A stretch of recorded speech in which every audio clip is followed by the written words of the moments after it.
Hey, good evening and welcome to the Raw Feed. And we're the only show that's brave enough to tell you what's actually happening while the rest of the media is busy crafting their fairy tales about how terrible America is. I'm Gary Franchi coming to you live from Washington, D.C. on this historic day 42 of President Trump's triumphant return to the White House. And I have a special guest joining me right now. What's up? We got JR Majusi in the house. What's up, JR? Hey, brother. How are you, man? Good to see you, dude. Good to see you, buddy. Yeah, dude. It's great to have you here. It's absolutely great to be here. Yeah, last time I saw you, what was it? Sarah Huckabee Sanders at Trump Tower. Yeah. That was cool. Yeah, man. And now she's the governor. Right. Right on. Doing a great job as the governor. She's doing a great job. And I was so happy to see her ascend to that position from the job she was doing in that White House when she was getting beat up every single day. Tears, literally tears. I would watch her and when you saw Sarah getting beat down, what were your thoughts? That there couldn't be another woman as strong as she could be standing there taking the bullets, hypothetically, right, for the president, because she has just a steel embodiment of patriotism, and she was so loyal and so dedicated to the president that it just bounced right off of her. But you couldn't help but grit your teeth and wonder how Sarah would react in a dim lit room. With some of the words that she was facing. But she's a strong woman, and I'm thankful not only to get to meet her, but the opportunity I got to meet you there. I got to meet you there. What's up, man? Good to see you again. Now I know there's more than two patriots in the White House. Now I know there's at least 4 confirmed patriots in D.C. right now. 4 confirmed, guys. 4 confirmed patriots in Washington, D.C. With the Next News Network. And guys, we have another press secretary now, Caroline Leavitt. She's doing a damn good job. She's tough, too, man. Yeah. And she's opening up that press room. Yep. And it is a game-changing situation here in D.C. It is. It's good to see that the Trump administration has brought in, some of the younger generation, especially in Caroline, who has been in the swamp. She's ran for Congress. She's loyal to the president, but also she understands the difference between the legacy media and us being, or you being, the media of today. Yeah. And it's cool, man. It's a new day. It's only been 42 days, you said? Yeah, 42 days. I'm sleeping very well at night. Yeah. Very well. Yeah. The breakneck speed that this administration is operating at is amazing to watch. We're here documenting it all right here in the swamp directly. You guys probably saw the video I posted last night, Marine One landing at the White House, Elon Musk departing with President Trump. Amazing video. It went supernova viral. But we've got a lot of news tonight. So tonight we're going to bring you bombshell revelations and stunning victories that the mainstream media doesn't want you to see. But before we dive in, I want to emphasize something that makes this show different from anything else on the YouTubes, on the socials, on all the things. Because we believe in direct democracy. Yes, real democracy, where your voice matters. Throughout tonight's broadcast, we'll be interacting with all of you in the live chat, getting your reactions to today's most explosive stories. And listen, we all know the algorithm is actively working to suppress the truth tellers like us. So I'm asking you right now, take out your phone right here, and text the live stream link to at least 5 people who need to hear the truth. That's how we bypass the digital censors. We're streaming live right now on YouTube to millions worldwide and simultaneously on Rumble and X. So make sure you're following us on all platforms, because when they inevitably try to silence us on one, we'll be delivering the unfiltered truth on the others. So here's something about tonight's show. We will be reading your super chats and Rumble rants between each segment, and we got a bill to pay. And if you know here, we're in a studio actually, so we got a bill, and we need your help to pay the bills. Can you help us? So do your super chats, help us pay the bills, because your thoughts and concerns and your insights all matter here, and the super chats add up so that we can continue bringing you this coverage. Now, let me tell you what we have lined up tonight. First, we're exposing how Democrats are absolutely panicking if President Trump delivers the real results they said were impossible. The meltdown is glorious to behold. Then We'll reveal how President Trump is making his stance crystal clear on Ukraine, while Zelensky continues to stand in the way of peace. The warmongers are furious, and we have the exclusive details. And next up, of course, Doge. I love the Doge. Taking on the federal budget beast and exposing the deep state corruption that's been draining your tax dollars for decades. You won't believe what they have uncovered. We'll also showcase Trump's border success that has absolutely shocked Democrats and proves the power of strong immigration policies. And the numbers don't lie. And finally, we will celebrate Trump's historic win, $100 billion investment in semiconductor manufacturing right here in the U.S. This is what real economic leadership looks like. But listen, keeping the show on the air isn't easy. Like I mentioned, we got some studio bills. So you can help out by donating in the links below. Because the powers that be would love nothing more than to shut us down. We need your support. Links are in the description. Keep this vital mission alive. And don't forget to check out our merch shop at shop.nextnewsnetwork.com, where you can get exclusive Next News swag to show the world where you get your real news. We've also launched our YouTube channel memberships with multiple levels of perks. Show your support for the channel and receive special acknowledgement in the chat room and unlock exclusive access to the Next News team. Remember, your super chats get priority between segments, and we read every single one of them. This is the raw feed. I'm Gary Franchi. We're a little behind schedule tonight because we had a lot of setup to do. And let me tell you, being on the ground at the White House, covering everything we had to do, we're burning the candle at both ends. So bear with me as we continue this stream tonight.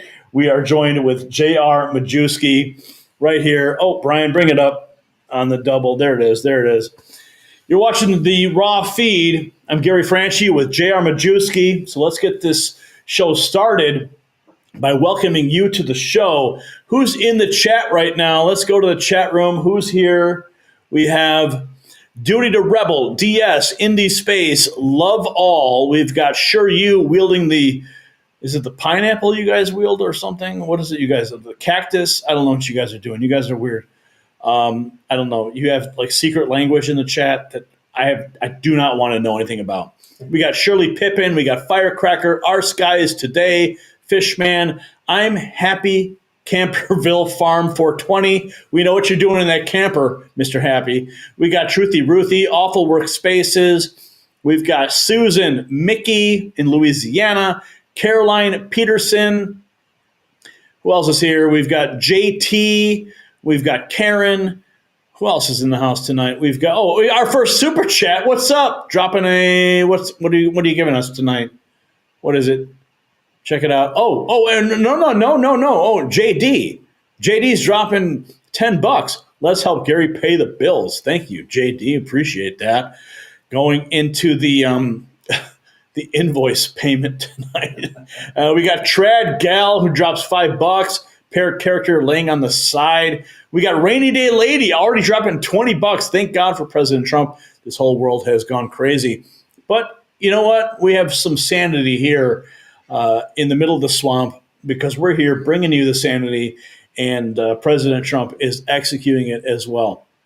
So your super chats get priority. Let's continue. Who else is in the house tonight before we get into the stream? Frank Bailey's here. Congrats on the pass. What's up? Mr. Cheddar Pepper Prepper. Hello to all the awesome people here. Joseph Pearsons, Shelley W., Jeannie, Tommy Payne, Pamela Collins, Caro Minky. Minky? Yeah. Is that how you say that? Minky, yeah. What am I saying? Am I saying it wrong? No, you said it right. Minky? Okay. Yeah. Texas Rose is here. What state are you from again? Me? Yeah. Ohio. Yeah. Do you guys say things differently in Ohio? No, that's just I believe that's a Polish name, so I recognize it. Okay. There's a Minky's Bakery in the area which I grew up in. So. Oh, okay. All right. Because I know people in different parts of the country, they pronounce things differently. We're pretty much the same as you guys. Yeah. Chicago. We're pretty much the same as Chicago you and Toledo, Ohio are about the same. Yeah. I love it. A lot of crossover. We got Squirrel. What is that? Squirrel Sava? Cat Goldie, Maria Colin. I don't know what's going on there.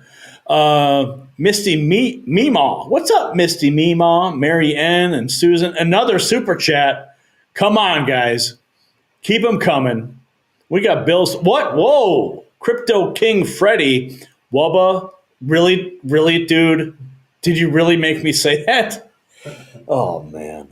What the hell? Love a dub dub. I'll say it for you. Okay. All right. JR is going to say it. Here, JR, you can say it. Oh, you got to put me on camera Yeah, so you're on camera. You know, the left can clip me. Wubba lubba dub dub. Wubba lubba Dub dub. Say it again. Fool me once, shame on you. Oh, man, that's so funny, dude. Okay. All right. And then we got Jim dropping a lemon carrot. Whoa. Look at what's going on here. You guys are out the gate. We're already at $4.99 from Jim, lemon character, Marilyn dropping $5. And then we have Shirley dropping 20. Where are we at tonight? I got to check my my content live tab, and then I can get a tabulation here. Oh, guys, it's been a long night, and I know. Oh, you guys, $66.98 so far. We've got a long way to go tonight. Oh man. Okay, listen, guys. You guys, it's been a long freaking day. So, reporting for duty, Nebraska's here. What's up, Craig? What's up, Craig? Good to see you. Okay, Brian, let's get the show on the road. And okay, so when we, I'm going to bring up the tweets. I'm going to bring up the stuff, and then Kumas KW, love from Michigan. Thanks for all you do. Coons, C. Coons. Okay, $20. There you are. That's cool. Look at that. We're at $91. We're we got about 700 more to go. 4% there. Almost there. Yeah. You do math good. Yeah, I don't do math. I just guessed. Well, you're a nuclear guy. Well, if you pretend, fake it till you make it type thing. Yeah. Well, but you're a nuclear guy. Yeah. So numbers like really quick. I'm a management guy. My engineers are the brain power.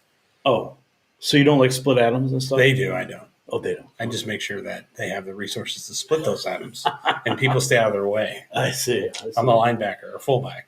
Kind of. Well, I can tell. Yeah, I don't want to get in your way at all. Real quick though, but the nuclear energy czar thing, is that happening or what? Well, I've heard some rumors that the president is considering bringing somebody in the White House to be his nuclear energy czar, and I think President Trump knows me, and he knows how much I know nuclear energy, and so does JD Vance. So I haven't really pushed the issue, but I'm going to be putting my feelers out there in the next few days to see what they're thinking. Well, you know that there's a requirement, right? Do you know the requirement? You have to steal luggage. Oh God! Yeah. No, you have to wear a dress. I can't fit in those dresses. Oh. That guy, Sam Brixton or something? I don't even know. Oh my gosh! I mean, he was bad. Yeah, she, whatever. It was bad. He, she. Yeah. We don't want to mess up anyone's pronouns here. Respect the pronouns. Okay, we got work to do. Let's get into it. You guys are waiting. And Cat Goldie has become a member. What's up, Cat Goldie? Good to see you. Okay, Brian, enough fun. We got to get to work. Let's get to it. Everyone's waiting. And let's get to it. Good evening, Patriots. There's nothing like watching the Democrat establishment squirm when confronted with success. And that's what we're witnessing 42 days in Trump's return. The results are pouring in, and the left can't handle the truth. Scott Jennings delivered an absolute nuclear truth bomb. Biden was president for 4 years and ran the country into the ditch. Now Trump has been president for 5 minutes, and Democrats ask why nobody's fixing the problems they caused. Yeah, and the Democrat playbook is exposed. We're here with J.R. Majusi. He is sitting in tonight on the show. And they spent years destroying our economy, the border, and global standing. Now they demand immediate miracles while obstructing solutions. The hypocrisy is stunning yet predictable. And as we enter 2025, de-dollarization is accelerating. China and BRICS nations, scared of Trump, are reducing dollar dependence. Their secret weapon, gold. China keeps buying gold, but underreports purchases. They recognize gold's global value against economic shocks. It's not just about nations, it's about you. In the shifting economic landscape, gold is your hedge against uncertainty, and Noble Gold Investments can secure your financial future. Visit nextnewsgold.com today, and with a qualified account, receive 10 1-ounce silver American Eagle coins. That's nextnewsgold.com. Make sure you call them up at 877-646-5347. Okay, now, this is absolutely huge. If you are following us on X, if you're following us and subscribed on YouTube, you would have seen what happened at the White House today. Holy cow, folks. I was there on the ground. Last night, I saw Marine One land. President Trump exited. Elon Musk exited. It was an amazing experience. But I've got some reports I'm going to play for you that basically detail the day's events and my first question at the White House. So let's play this and check it out. Chief White House correspondent for the Next News Network. It's a bright but Gary Franchi here, Chief White House correspondent for the Next News Network. It's a bright but chilly Monday, March 3rd, and I'm standing right outside the White House, where the week is kicked off with major developments, economic victories, border security milestones, and of course, the lingering fallout from last week's chaotic Oval Office showdown with President Zelensky. First, let's start off with what the administration is calling the Trump effect. This morning, the White House put out a press release detailing a string of massive wins for American manufacturing, border security, and small businesses. The numbers speak for themselves. That's right. Honda just announced it will be producing its next generation Civic Hybrid right here in the United States, not in Mexico. Wisconsin-based Clarios is putting up $6 billion to expand its American operation. And let's not forget Apple's $500 billion investment in Eli Lilly's $27 billion push to bring pharmaceutical production back to the United States. And what's driving these decisions? Well, President Trump's aggressive Made in America policies and his commitment to bringing industry back to American soil. But the economy isn't the only place where we're seeing a turnaround. That's right, the border crisis, an absolute disaster under Joe Biden, has been reversed. February saw the lowest number of illegal crossings ever recorded, a 94% drop from the same time last year. The numbers are so staggering, even the Mexican cartels are reportedly genuinely fearful for the first time in years. Now, before we go any further, I want to show you what President Trump had to say just moments ago under a massive investment that's about to happen in America. Today, Taiwan Semiconductor is announcing that they will be investing at least $100 billion in new capital in the United States over the next short period of time to build state-of-the-art semiconductor manufacturing facilities. I think mostly it's going to be in Arizona, which is what I understand, which is a great state. I like it because I won it, but I won most of them, actually. But I did. We won it, and we won it big. The most powerful AI chips in the world will be made right here in America. And it'll be a big percentage of the chips made by his company. But as you know, they're based mostly in Taiwan. And they're far and away the biggest. There's nobody even close. This $100 billion in new investment will go into building 5 cutting-edge fabrication facilities in the great state that we just discussed, Arizona, and will create thousands of jobs, many thousands of jobs, and they're high-paying jobs. In total, today's announcement brings Taiwan Semiconductor investments to about $165 billion they've started already. So President Trump announces $100 billion investment from TSMC in U.S. chip manufacturing. That's right, $100 billion flowing into the American economy. Money that could have gone to China, but thanks to Trump's policies, it's instead going to rebuild American industry. Now let's pivot to what is still dominating discussions here in Washington, Ukraine. Zelensky, fresh off his disastrous trip to Washington, is now saying he thinks the war will drag on for a long time. And Trump responded today with a sharp warning. President Zelensky supposedly made a statement today in AP. I'm not a big fan of AP, so maybe it was an incorrect statement, but he said he thinks the war's going to go on for a long time. And he better not be right about that. That's all I'm saying. Now, that's Trump making it crystal clear he is not playing games. He's serious about peace. And if Zelensky doesn't get on board, well, let's just say he better not be right about how long this war continues.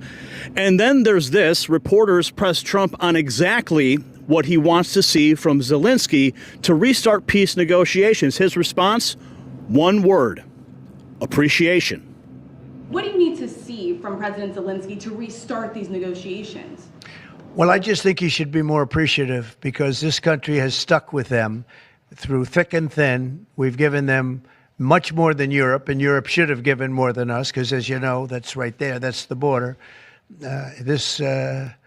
This country really was like the fence on the border. It was very important to Europe, and I'm not knocking Europe. I'm saying that they were a lot smarter than Joe Biden, because Joe Biden didn't have a clue. He just gave money hand over fist, and they should have been able to equalize with us. In other words, if we gave $1, they should have given. Well, we gave $350 billion. They probably gave $100, but on top of it all, they get their money back because they're doing it in the form of a loan, and it's a secured loan. So when I saw that, which I've known about for a little while, I said it's time for us to be smart. At the same time, it's great for them because they get us in the country taking the rare earth, which is going to fuel this big engine, and especially the engine that we've in a very short time created. And we get something, and we're there. We have a presence there. With all of that being said, I want one thing to happen. I want all of those young people to stop being killed. They're being killed by the thousands every single week. Last week, 2,700 were killed. 2,700 young, in this case, just about all young boys from Ukraine and from Russia. And that's not young people from the United States, but it's on a human basis. I want to see it stop. The money is one thing, but the death. And they're losing thousands of soldiers a week. And that's not including the people that get killed every time a town goes down or a missile goes into a town. And I want to see it stop. Now, Trump is calling it like it is. America has poured far more resources into Ukraine than Europe ever has. Yet Zelensky came into the White House acting hostile instead of grateful. And that leads us to another key moment today. National Security Advisor Mike Waltz spoke to reporters earlier right behind me, and he had this to say about Europe stepping up for its own defense.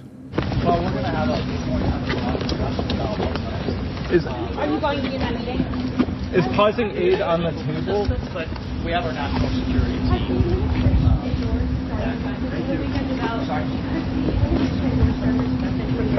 About having Starmer and Macron work together. Well, we welcome the Europeans taking a lead in European security. I mean, that's been an underpinning. They have to invest in the capability to do that.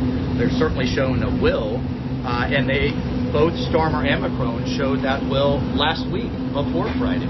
We also had the NATO Secretary General on the phone with the president before President Zelensky came in. So we welcome Europe stepping up for Europe. But they have to also invest in the capabilities to do so. And all of that was evident and repeatedly communicated with the Ukrainians before Friday. And he could have then left with an economic guarantee that would have benefited Ukraine and I think the world for a generation. So it's really confounding to us why we had such hostility coming into. Who's the bigger obstacle right now?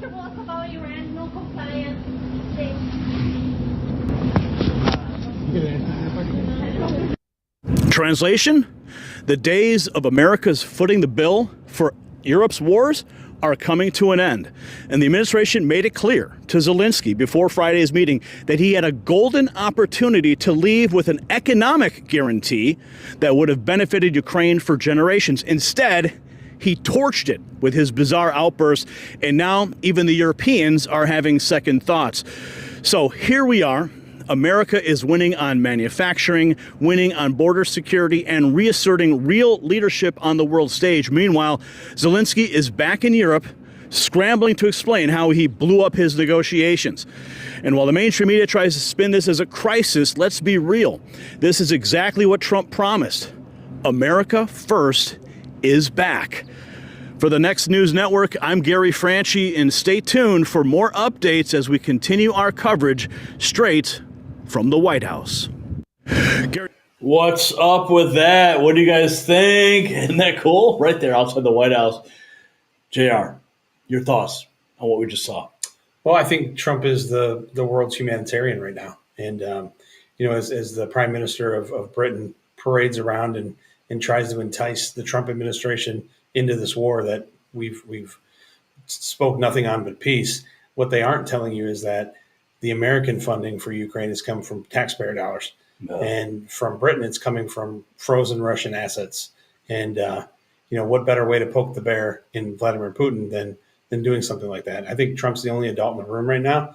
And thank God he's the master negotiator, because any other weak leader would be pulled right into this. It's set perfectly for him to overreact, and he's doing the right thing. Well said for sure. Okay, we got more to get to right now. We've got lots of clips lined up for you guys. Let's take a look. Okay, check this out. I got my first question in today. I was at the White House. There, you see me right there. And it was after I had shot that video you just saw. And it was unexpected, but it was very welcome. Let's go to that clip. House, listen. Moments ago, Stephen Miller, the Deputy Chief of Staff for the White House, just stepped up to the microphone here, and he answered a series of questions related to the economy, related to Ukraine, tomorrow night's State of the Union address, and I got to squeeze off my first question at the White House. Listen. Yes, time for like 2 or 3 questions. Yes. We're hearing reporting that the administration is considering sanctions on Russia. No announcement to make on any issue related to that right now. Can I ask you, can you talk a little bit about preparations for tomorrow night's speech? Any information you can give us about how Trump prepared, how he wrote his speech, who's going as guests, if you can give any preview?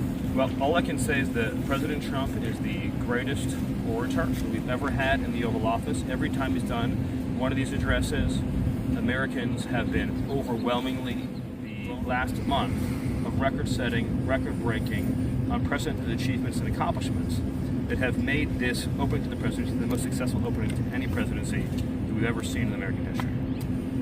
Stephen, can you confirm that top aides for the president are discussing any military aid to Ukraine? No announcements to make on anything related to that issue right now, but I will say that public polling is showing that Americans overwhelmingly support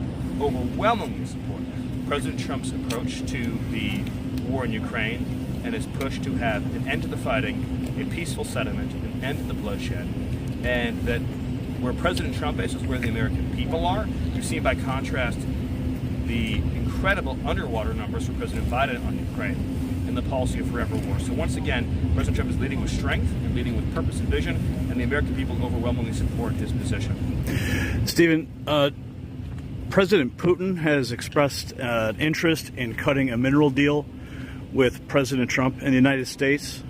What is the administration's stance on that? I appreciate the question. Again, I'm going to refrain from making any news on the Ukraine war right now, but just reiterate that President Trump remains committed to achieving a peaceful settlement, which is the outcome the American people overwhelmingly seek and desire. Got time for 2 more questions. With regards to Guantanamo, is the administration backing away from housing migrants at Guantanamo? No, far from it. The Guantanamo Bay is a pillar of this administration's plan to deal with and remove high-threat criminal aliens, as well as to increase and expand our overall detention capacity. And we are using, President Trump is deploying a multifaceted approach to ending migrant crime, sealing the southern border, repelling the invasion, and shutting down trafficking networks, smuggling networks, and now foreign terrorist organizations in the form of criminal cartels and transnational gangs. Gitmo is a major part of that. You've obviously seen more and more assets deployed to the southern border from the Defense Department. This is not just a Homeland Security mission, this is a military mission. These are, the cartels are foreign terrorist organizations and President Trump is deploying all resources and authorities necessary to end the threat from these foreign terrorist organizations. I have time for one more question. Mr. Witkoff mentioned that Lebanon may possibly join the Abraham Accord. I mean, we're talking about like dispute. I'll let Mr. Witkoff answer that question. I have time for one more question. With regards to I'll do two more. And then you. Follow up. Thanks. Thank you, Stephen. With regards to Gitmo, though, yes, the administration has been moving a lot of migrants from Gitmo, some back to the U.S., some to other countries, but it does appear none back to the U.S. That's not correct. None back to the U.S. No, it was important to understand. Some haven't been flown back to Alexandria. No, what's important to understand about Gitmo is that this is an immigration detention facility. So the objective is to get high-threat criminal aliens out of the United States, not only them, but this is a major part of it, put them into a facility that is safe and secure for some of the most dangerous organizations and entities on the planet, and then find an ultimate and final destination for those aliens. So we're talking about, I don't want to get into any operational details, but you're talking about individuals who I'm not exaggerating in a sentence. If they were this close as we are right now, and they had the ability to grab a sharp object, they would kill the person that far away in half a second. That is how dangerous they are. If they are not in a state of constant control, physical control and monitoring, I mean, you give a pair of eyeglasses, they would break off a piece of the eyeglass and they would stab someone right through the neck. I mean, that's how dangerous these individuals are. And they're here in our community. So we're getting them into a secure facility. Gitmo's also set up by Congress to handle migrant processing in a more general way too. And we're working on building out that capacity. Well, the emphasis right now is on these very high threat criminal aliens. I just want to underscore that President Trump, he's made the designation, Tren de Aragua, MS-13, 6 criminal cartels in Mexico are now all designated as foreign terrorist organizations. And so that means that we are going to conduct military and law enforcement cooperative security operations like Gitmo to remove that threat from our communities. One more question. I was going to ask if you have any preview on the crypto summit on Friday. No, I have no preview on that right now, so I'll take one more question. Tomorrow night, Elon Musk, is he going to be a guest of the president for the big address? I'm not going to break any news or any surprises, so I'll take one more question that I can't answer. Yes. Vice President Vance is going to the border on Wednesday after tomorrow night's address. Will President Trump be making any trips after the address? Well, I think let the White House team that is working on the post joint address plans announce that, but I would just say that the success story this administration has to tell, because of its actions on the border, because of President Trump's actions on the border, is truly without equal. President Trump came into office, he deployed the military, he set up a series of historic international agreements, deployed new law enforcement strategies, new prosecution strategies, and significant counter-cartel and counter-smuggling strategies that have resulted in a 95% drop in illegal crossings, and of course those who do cross face significant steep criminal penalties and deportation from the country. So it is the most, you will never find an example of any law enforcement threat or national security threat where you've achieved such a rapid 180 in approach, strategy, and results, and it is truly something to celebrate, while at the same time recognizing that the criminal cartels control and govern the FTOs, the territory in Mexico, and represent a continued, sustained, and dire threat to the United States. And the American government, under President Trump's leadership, will continue to explore all options necessary to deal with that dire threat. Thank you all. Thanks, guys. Have a good one, all right? The first point of first joke of the president of Saudi Arabia.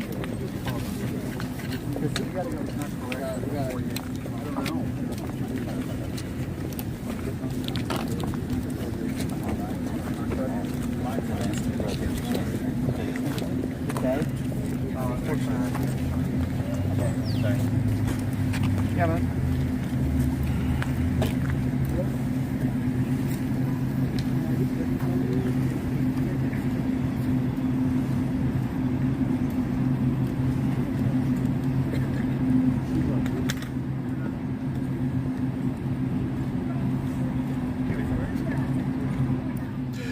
So there you have it, Stephen Miller giving us a preview of what's to come in these next few days with Ukraine. He wasn't willing to break any news, as you heard me ask about Putin's offer for a rare earth mineral deal here after the Ukraine debacle with Zelensky on Friday. But we're going to have to wait and see. So there you have it. Gary Franchi reporting live from the White House in Washington, D.C. for the Next News Network.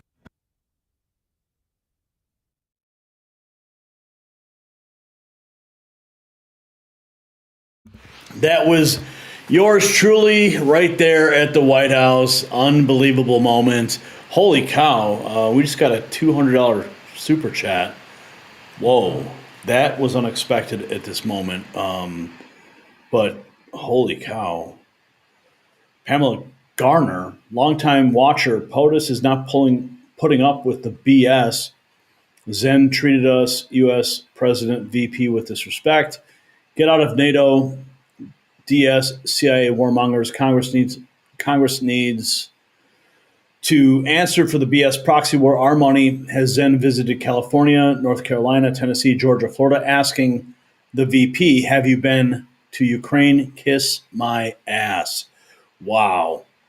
Remarkable moment right there.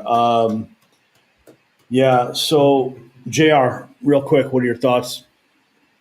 Well, I think Stephen Miller is one hell of a spokesman for the president. And, thankfully you were in the crowd asking some of the questions, but if you see the narrative that the left is trying to portray, I'm just impressed every day by the Trump administration, their ability to stay on message, Trump's ability to not get triggered by some of the questions as he has in the past and just be more tempered. It's like I said during the break, Trump's approval rating now is higher than it's ever been. And it's because he's allowing himself to be more channeled, and he knows what to expect now. So he's not surprised. Yeah, he's hyper focused. He knows what's going on. He can anticipate the reaction and premeditate his reaction to whatever they're going to throw at him. Yeah, and you can't argue with results. And when you bring results to the table, it allows you to be confident, and that's what he is. Yeah, he certainly is. Okay, we got more news to get to in this segment. We're just getting started here. We've got this from the Secretary of Defense, restoring Fort Monroe to Fort Benning in honor of a World War I soldier. Finally, we're getting some respect. All the renaming stuff is just ridiculous. And finally, we've got this happening. Rapid Response 47. Let's see what's going on here. Stephen Miller. Oh, here, Stephen Miller back again. Okay, so here's some behind the scenes stuff. Before I did that hit and Stephen Miller came up to the microphone, he was actually recording this piece, and he was talking about this new executive order we posted on X. You got to follow us on X if you want to get the inside scoop, because we get all of the reports from inside the White House, direct from the communications department. So you heard about this. President Trump has now officially signed an executive order. English is the official language of the United States. Let's listen. It promotes. We've been talking about this for decades, for generations. President Trump has finally did what people have been saying they want year after year after year, that we have one unifying national language that promotes assimilation, it promotes integration, it promotes national identity. Two words we shouldn't be ashamed of. National identity matters. We are an English-speaking nation. President Trump once again made history, and Americans can celebrate. We've been talking about national identity. Oh my goodness, national identity, right? Those are dirty words to the left. We got this renewal of the American dream. The theme of Trump's address to Congress has now been revealed. Looking forward to that tomorrow night. We got this today. The National Cattlemen's Beef Association. He's making steaks great again. I'm looking forward to that. Thank President Trump and the U.S. Treasury for suspending enforcement of the Corporate Transparency Act and limiting the scope of law to protect family farms and ranches. It's about time for that. We have more from Rapid Response. 6 hours ago, the American people, in fact, have never supported President Trump more than they do today. This is exactly what you're just talking about.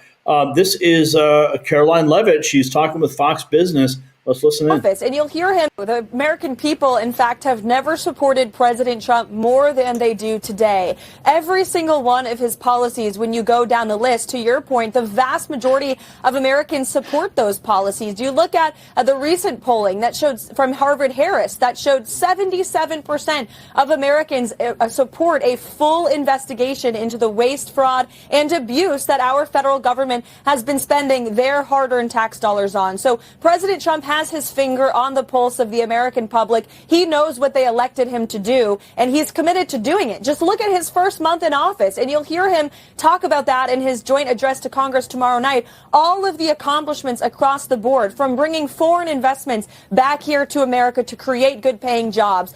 Look at the border. February border numbers out this weekend. You had one of the largest declines in history of illegal border crossings. Only 8,000 people in the month of February, and virtually all of them were either arrested, immediately returned home, or prosecuted for crimes that they committed against our country. Under the previous administration, there were 8,000 to 10,000 people crossing every single day. And it's because of the historic action that has been taken by this president, virtually all through executive authority, I may add. We haven't even gotten started when it comes to Congress and passing President Trump's legislative agenda. We haven't even gotten started yet. This is all executive stuff, folks. Okay, let's keep going. We got more to get to in this segment. Okay, look at this. Oh, look at this guy, Chris Christie. Krispy Kreme. He says part of the problem here is that Trump looks and sounds like an ally of Putin. Well, Mr. Christie, you look like you're an ally of Krispy Kreme. But continue to have this. What we need to understand is, and what I think the president should try to do now is to understand the part of the problem here is that he looks and sounds like an ally of Putin. And, you know, Secretary Rubio was saying, well, we got to get Putin to the table. Well, you know, you can get someone to the table in a number of different ways. And it's not just through honey. Sometimes it's also through letting them know we're going to continue to stand with our friends, and you're not going to have any alternative but continue to have this war as well. What we need to understand is, and what I think that he just needs a coupon code. You know what I'm saying? Yeah. You know, when you go to Krispy Kreme, they give you a free donut. Yeah, I think he's playing for that right now. He's glazing the moderate base. That's what he's doing. He's glazing the base. Oh my God, that's horrible. The moderate base. Okay, we've got this too. Speaker Johnson, 24 hours ago, President Trump is coming in.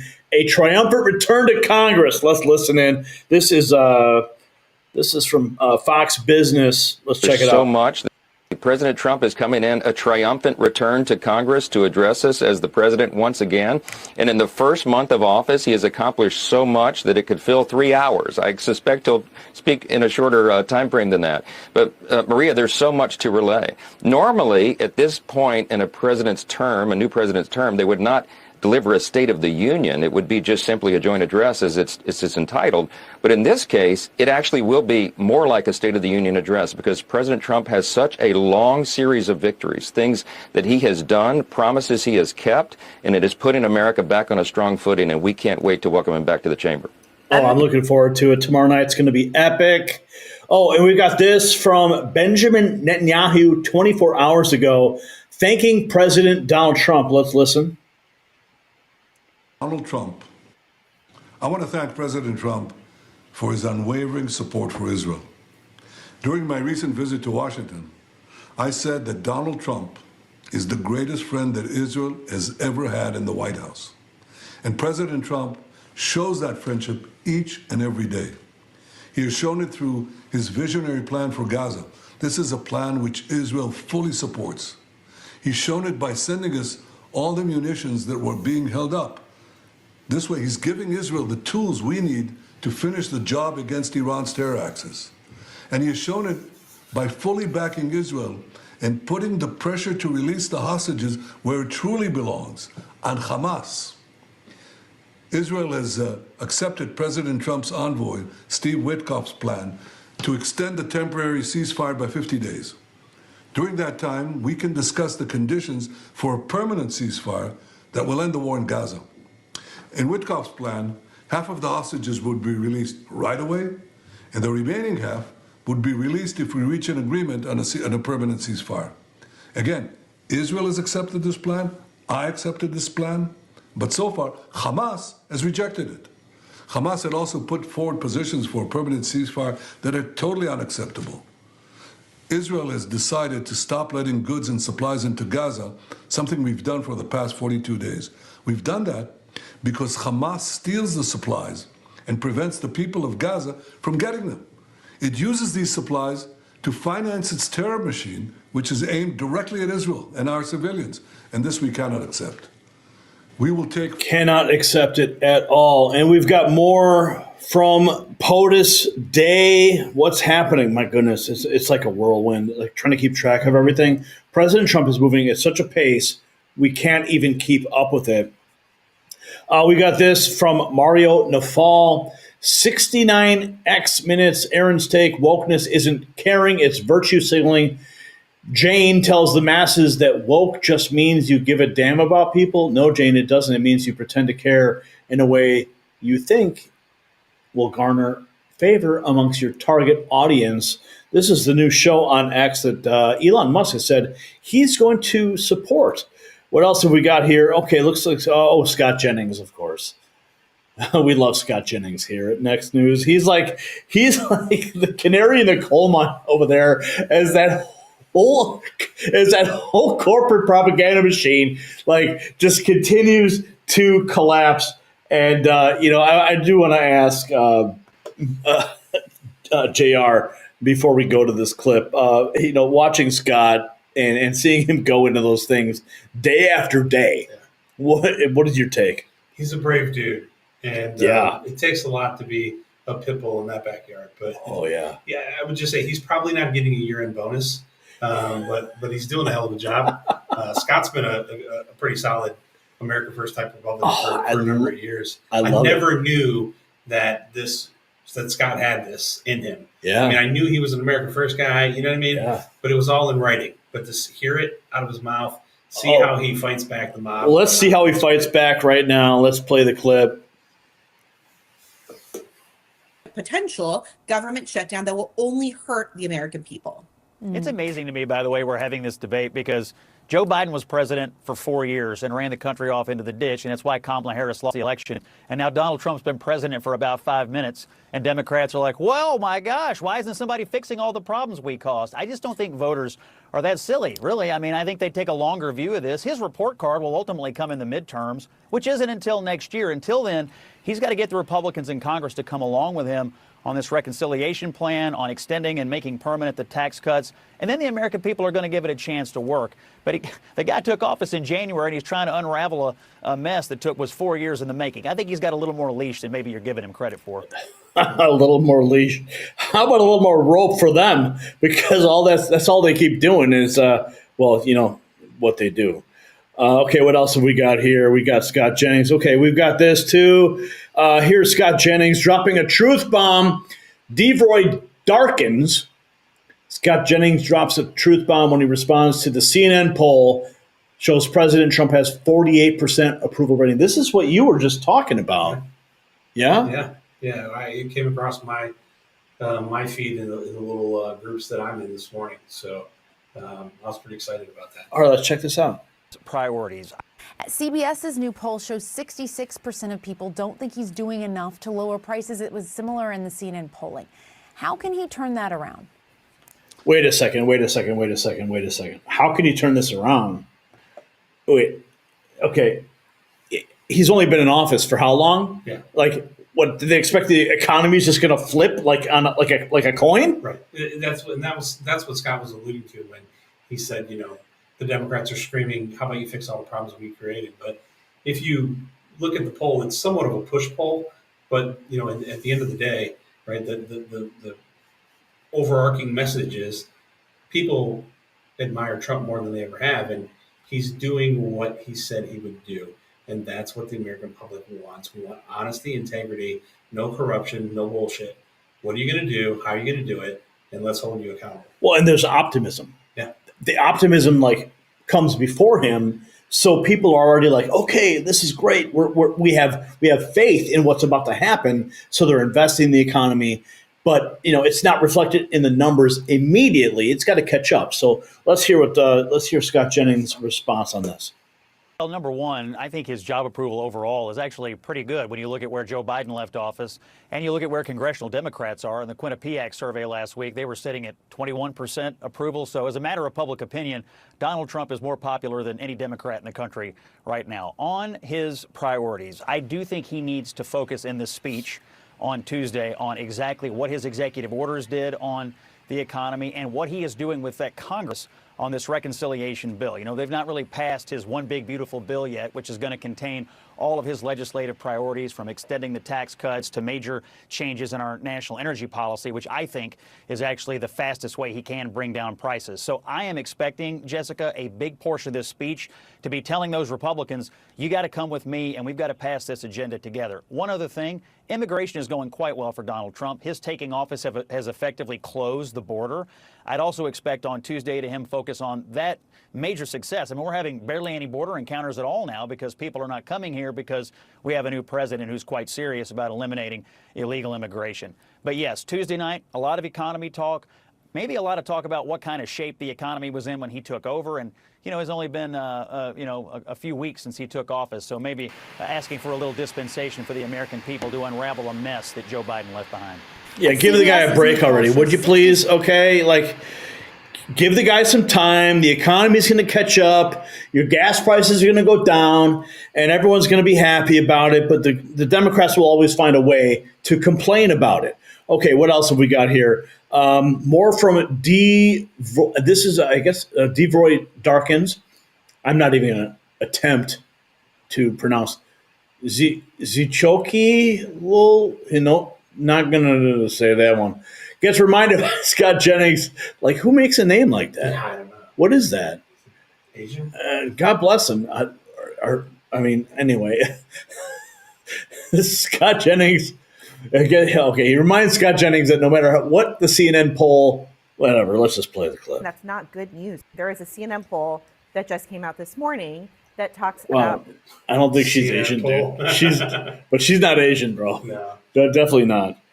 Okay, let's start over. There is a CNN poll that just came out this morning that talks about how 52% of Americans disapprove of the job that Trump is doing right now. If you look closer at the poll, yes, you have Republicans approving by overwhelming amount. You have Democrats disapproving, but the real number is a 59% of independents who don't approve of what he is doing right now. And so things like cutting the government, ensuring that federal government workers like veterans are unemployed, all of those things are taking a toll on Donald Trump. And as we head into the State of the Union, that's not good news for Donald Trump. I think Donald Trump is doing an amazing job so far on the things that he ran on, immigration. The border is, just his taking office, the border is effectively shut down. The attitude change from the federal government effectively closed the border. Look at the people coming across now. Look at the encounters today versus what was going on with Biden. I think on March 4th, you're going to hear them talk a lot about the success on immigration. As it relates to Ukraine, look, Zelensky made a huge mistake on Friday. All he had to do was show up and sign this deal, and he just couldn't do it. And sometimes these guys, when they put on the military uniform, they have trouble taking it off. He needs to take off the military garb, put on the garb of diplomacy, and understand that he's got an honest new broker on the field who can actually help him end this war, maintain his sovereignty, maintain prosperity for the Ukrainians. And regarding Elon and the bureaucracy, if I just may respond to something you said about the bureaucracy, there seems to be, when Republicans are president, that this idea that the bureaucracy and the government should not be responsive to the political leadership of the executive branch. That is totally false. It has nothing to do with a loyalty test, but it does have to do with whether or not the unelected bureaucracy is responsive to the political oversight of the government. And Democrats right now do not seem to believe that the president should be able to be the president. There is a CNN poll.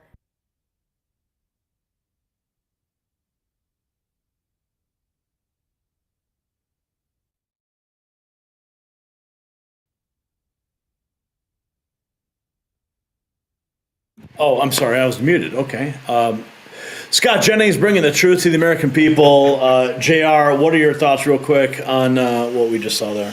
It's the Democratic theme show. I mean, they're going to complain no matter what they do. I mean, look, I know every facet of what we're discussing tonight. America's the beacon of hope.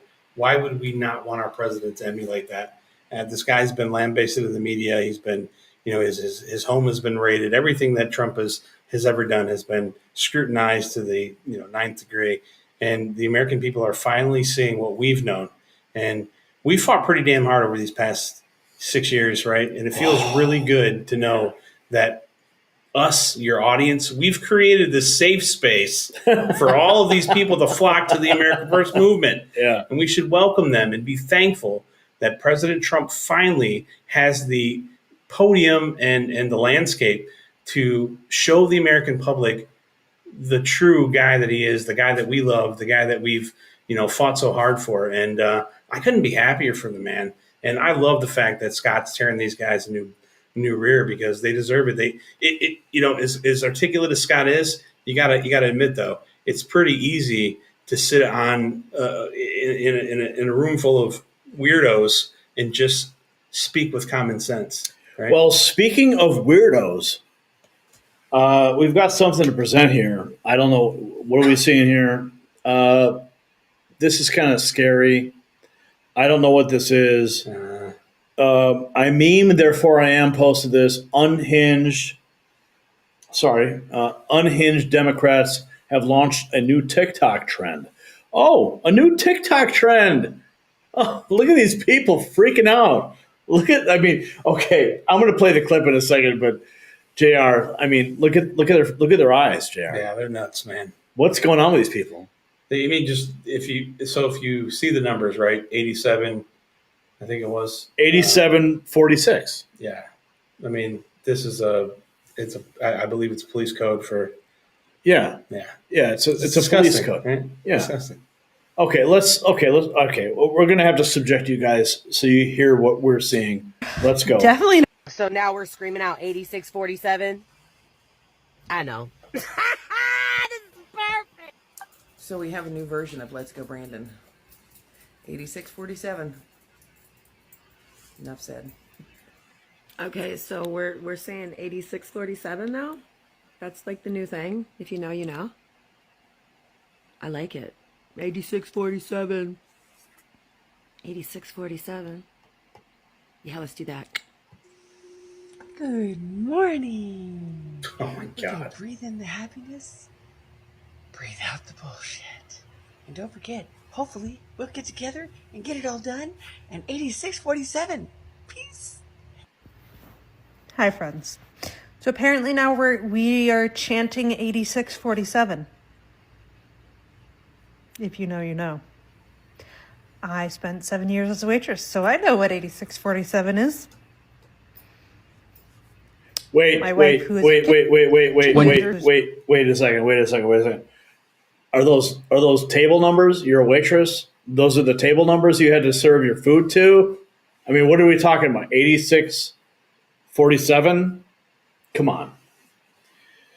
Okay. Oh, I'm sorry. You were talking to your wife.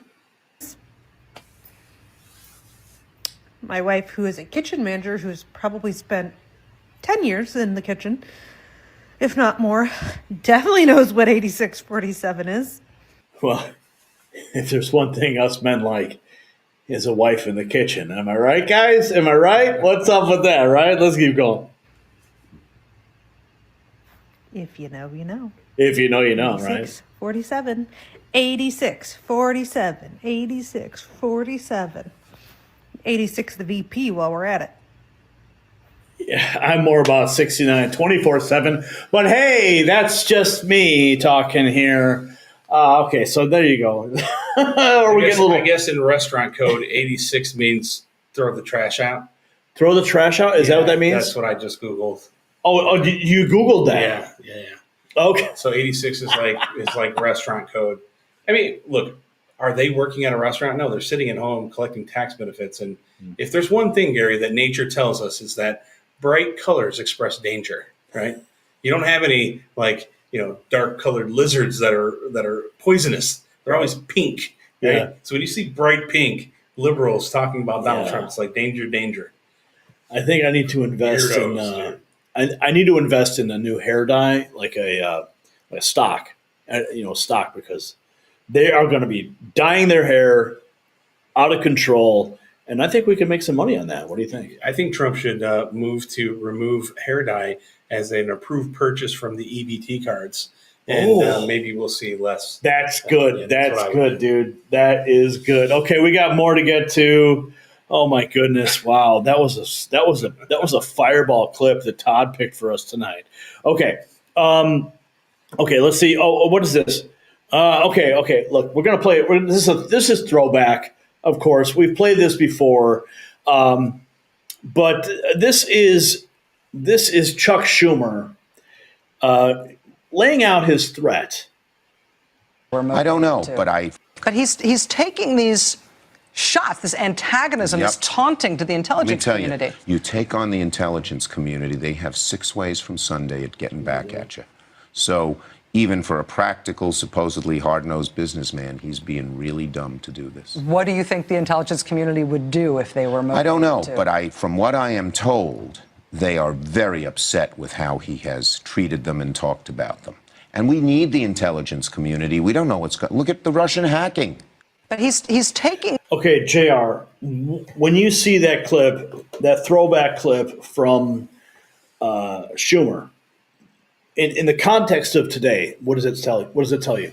I think it really speaks to the fact that there's really a deep state and the intelligence community. I mean, look at Elon Musk said this weekend on Joe Rogan's podcast that he's scared to expose. He didn't say he's scared, but he said he's concerned that if he continues to expose all of the grift, as he called it, and the corruption, that he's scared that he'll lose his life. And, over the course of the past week, there's been some released text messages between Elon Musk and some people that he's been dating.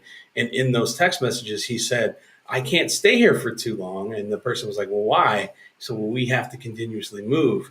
I mean, as somebody that's ran for office and understands what the political machine is willing to do to someone, I can only imagine what it would feel like. This is the richest man in the world, and he's worried about our intelligence community. It's sad. And every one of our major problems that you're seeing today, right, are concerns of the American people. You can really pull a couple threads and tie it back to the deep state and the intelligence community. I mean, the Epstein list is number one on that, right? Why aren't they releasing that? Well, probably the theory that he's heavily entrenched with foreign intelligence agencies as well as our own. I mean, there was a leaked document that just came out. Speaking of which, it said he was an FBI informant the whole time. And they said hands off because he's feeding us information on who, right? So, there's a lot to consider there. These guys know it exists. Oh, They've yeah. weaponized it. Yeah. And Chuck Schumer is a slimy bastard. And if there's any senator that knows about how this community operates, it's that guy. He's people like him are the direct benefactors of the intelligence community and the deep state. They keep their puppets in play. Well said, my friend. Well said. Okay, I think we got one more clip here. Let's check in. Okay, this is Secretary Burgum, who said one of the most exciting projects is an 800-mile long gas pipeline. Okay, now I want to bring up a point here because you're in energy, so what this means. So I want to get your take on this when we come back from it. Let's go. Leaders of. Oh, hang on. But a 800. And one of the most exciting projects is that Chris and I had an opportunity to talk to the leaders of Japan about, and now met with Korea last week, but a 800-mile LNG gas pipeline that would allow us to sell energy to our friends and allies in the North Pacific, our traditional World War II allies. Yep. And that helps raise money for the U.S. Treasury here, but it would be a game changer for the next 50 years for Alaska. And one of interpreted LNG as long. I read that wrong. So what does this mean? So it would give us the opportunity to sell what we're sitting on, which is a multiple generations worth of natural gas. And right now we have the ability to ship out of the Northwest because they have updated ports, and we can actually fill the tankers with the LNG. And Burgum was an excellent pick by the president because he understands how the Department of Interior plays with the Department of Energy.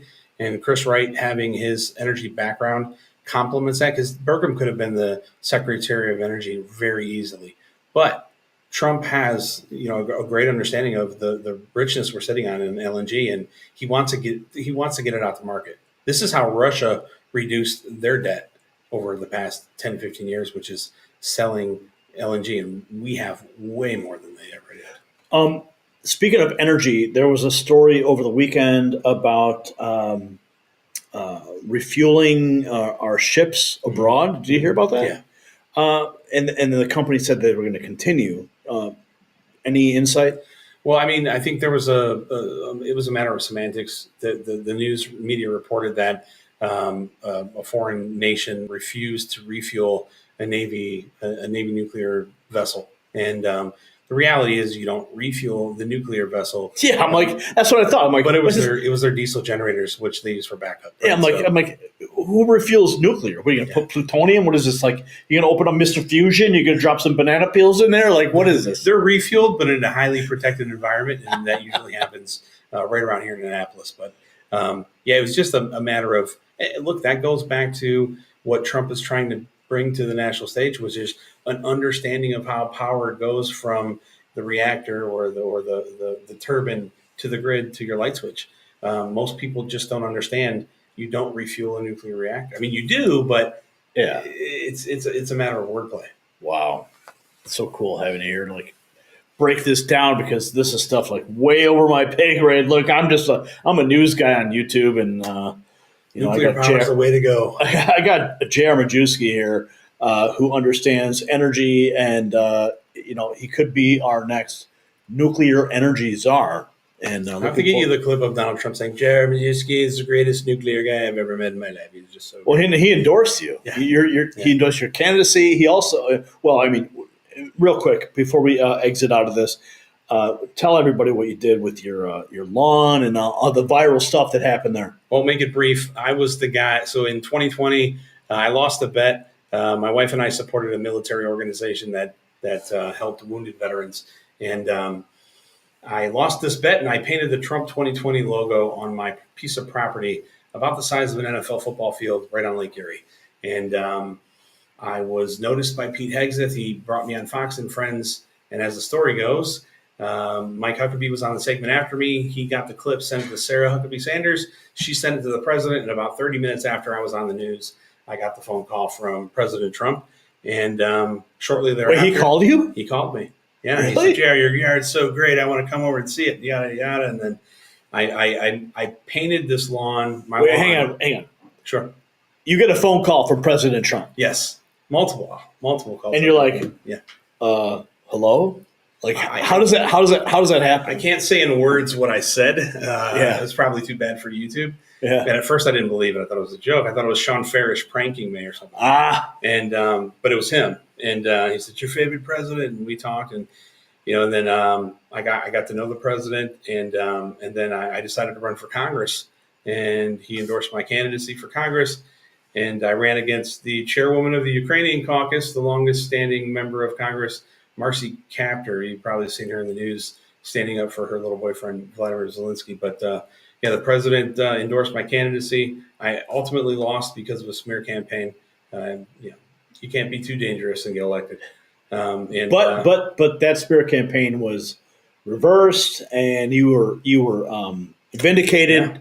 Yeah. They illegally leaked all the information, and I mean that's a story for another it's a whole interview. segment. But yeah, the president has I've gotten to know him. He's a great dude, and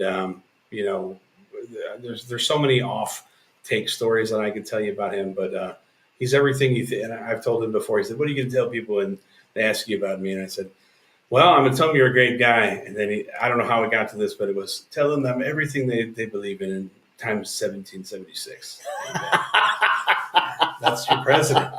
Love that guy. Love that guy, man. Tell him I'm everything times 1776. That's amazing. Holy cow. Okay, so let's close this out here, because we're witnessing a fundamental truth. Progressives care more about power than results. When Trump implements policies that work, helping everyday Americans and strengthening our nation, they don't celebrate, they panic. Successful conservative governance destroys their worldview and threatens their institutional control. So tonight's question: how long before Democrat leadership acknowledges their failed policies, or will they keep doubling down on strategies clearly not working? Share your thoughts in the comments, and while you're fired up about the truth, grab your exclusive Next News Network gear at our merch shop. It's linked down below. Yeah, show the world that you will not be silenced. JR, That's a sweet hat. Take us out. That's a sweet hat. Gary, I'm so proud of you, dude, to see you at the White House from where we've come from, and the hard work. And it's just awesome to see you at Mar-a-Lago, see you in all the circles. You and I have shared some pretty disheartening stories as we've fought and then felt like we're getting nowhere. And now to wake up, heck, I just got off the plane the other night and I saw that you were on the lawn, and I saw Marine One, and I'm like, Gary's at the White House. Oh my God, I'm in DC. And it's so awesome to see you there, man. And I couldn't think of a better guy. I can't wait until you ask President Trump a question and he looks and says, Gary, is that you, Gary? Is that you, Gary? Yeah. Because you're gonna be the White House's favorite reporter. I'm telling you, mark my words, folks. When the president recognizes Gary's in the press pool, the volume's gonna turn up quite a bit. Buckle up, folks. We're just getting started. Okay, that's our segment right there. And man, that was awesome, dude. That was awesome. Okay, we've got a lot to get through here real quick before we jump to our next segment. And we got J.R. Majusi in studio here. I mean, Pamela Garner dropping $199 in Super Chats. We're at $338.93, 6 new members. And we got a big bill to pay because we got this big studio here. We rented for you so we can continue bringing this stream. If you would have seen my Airbnb I rented for this little adventure, no, you would not want to see that at all. But we got top-notch staff here helping us plug all this stuff in. We got J.R. Majusi on site right now in Washington, D.C. Okay, Karen Myron, congrats, Gary, 35 minutes ago, $10. Thank you, Karen. And Craig gifted 5 Next News Network memberships to Richard and to Sean and Deb and David Lee and Larry Piper. And then we've also got this $5 from Nathania Campbell. 86 means kicked out or permanent ban from establishment, restaurant, bar, or store. 8647 means they want to, I don't even want to say that out loud, but you see what's on your screen. What else is new? Well, I'm going to tell you what else is new because we got some more news to get to. Oh, the Ukraine situation. Oh, guys. This is great. Wait till you see this because while we were setting up, JR brought this to my attention, and I said we got to show the world what Putin just said. So don't go anywhere because when you see what we're about to present, it's going to blow your freaking mind. All right, so we're just getting started here. We're going to get this lined up. Brian's going to get scheduled in, and we're going to start this next segment. The world watched in disbelief as President Zelensky stormed into the White House not as a gracious ally, but as an entitled antagonist demanding more American blood and treasure. President Trump, standing firm for peace, faced down a man who seemed determined to drag this conflict on indefinitely, regardless of the cost in Ukrainian lives. As Secretary Marco Rubio masterfully articulated, the sooner everyone grows up and figures out this is a bad war heading in a bad direction, the more progress we'll make. Even the British ambassador urged Zelensky to back Trump's peace initiative. Meanwhile, Press Secretary Leavitt confirmed what we all saw. Zelensky was antagonistic and rude, while Trump stood strong for America. The stark truth is clear. While Democrats push for endless war, I mean, it's crazy. I'm here with J.R. Majusi, and before we continue, Democrats pushing for endless war. What? I mean, how far we have come. I remember Democrats marching in the street, end the wars, end the wars. What do you say?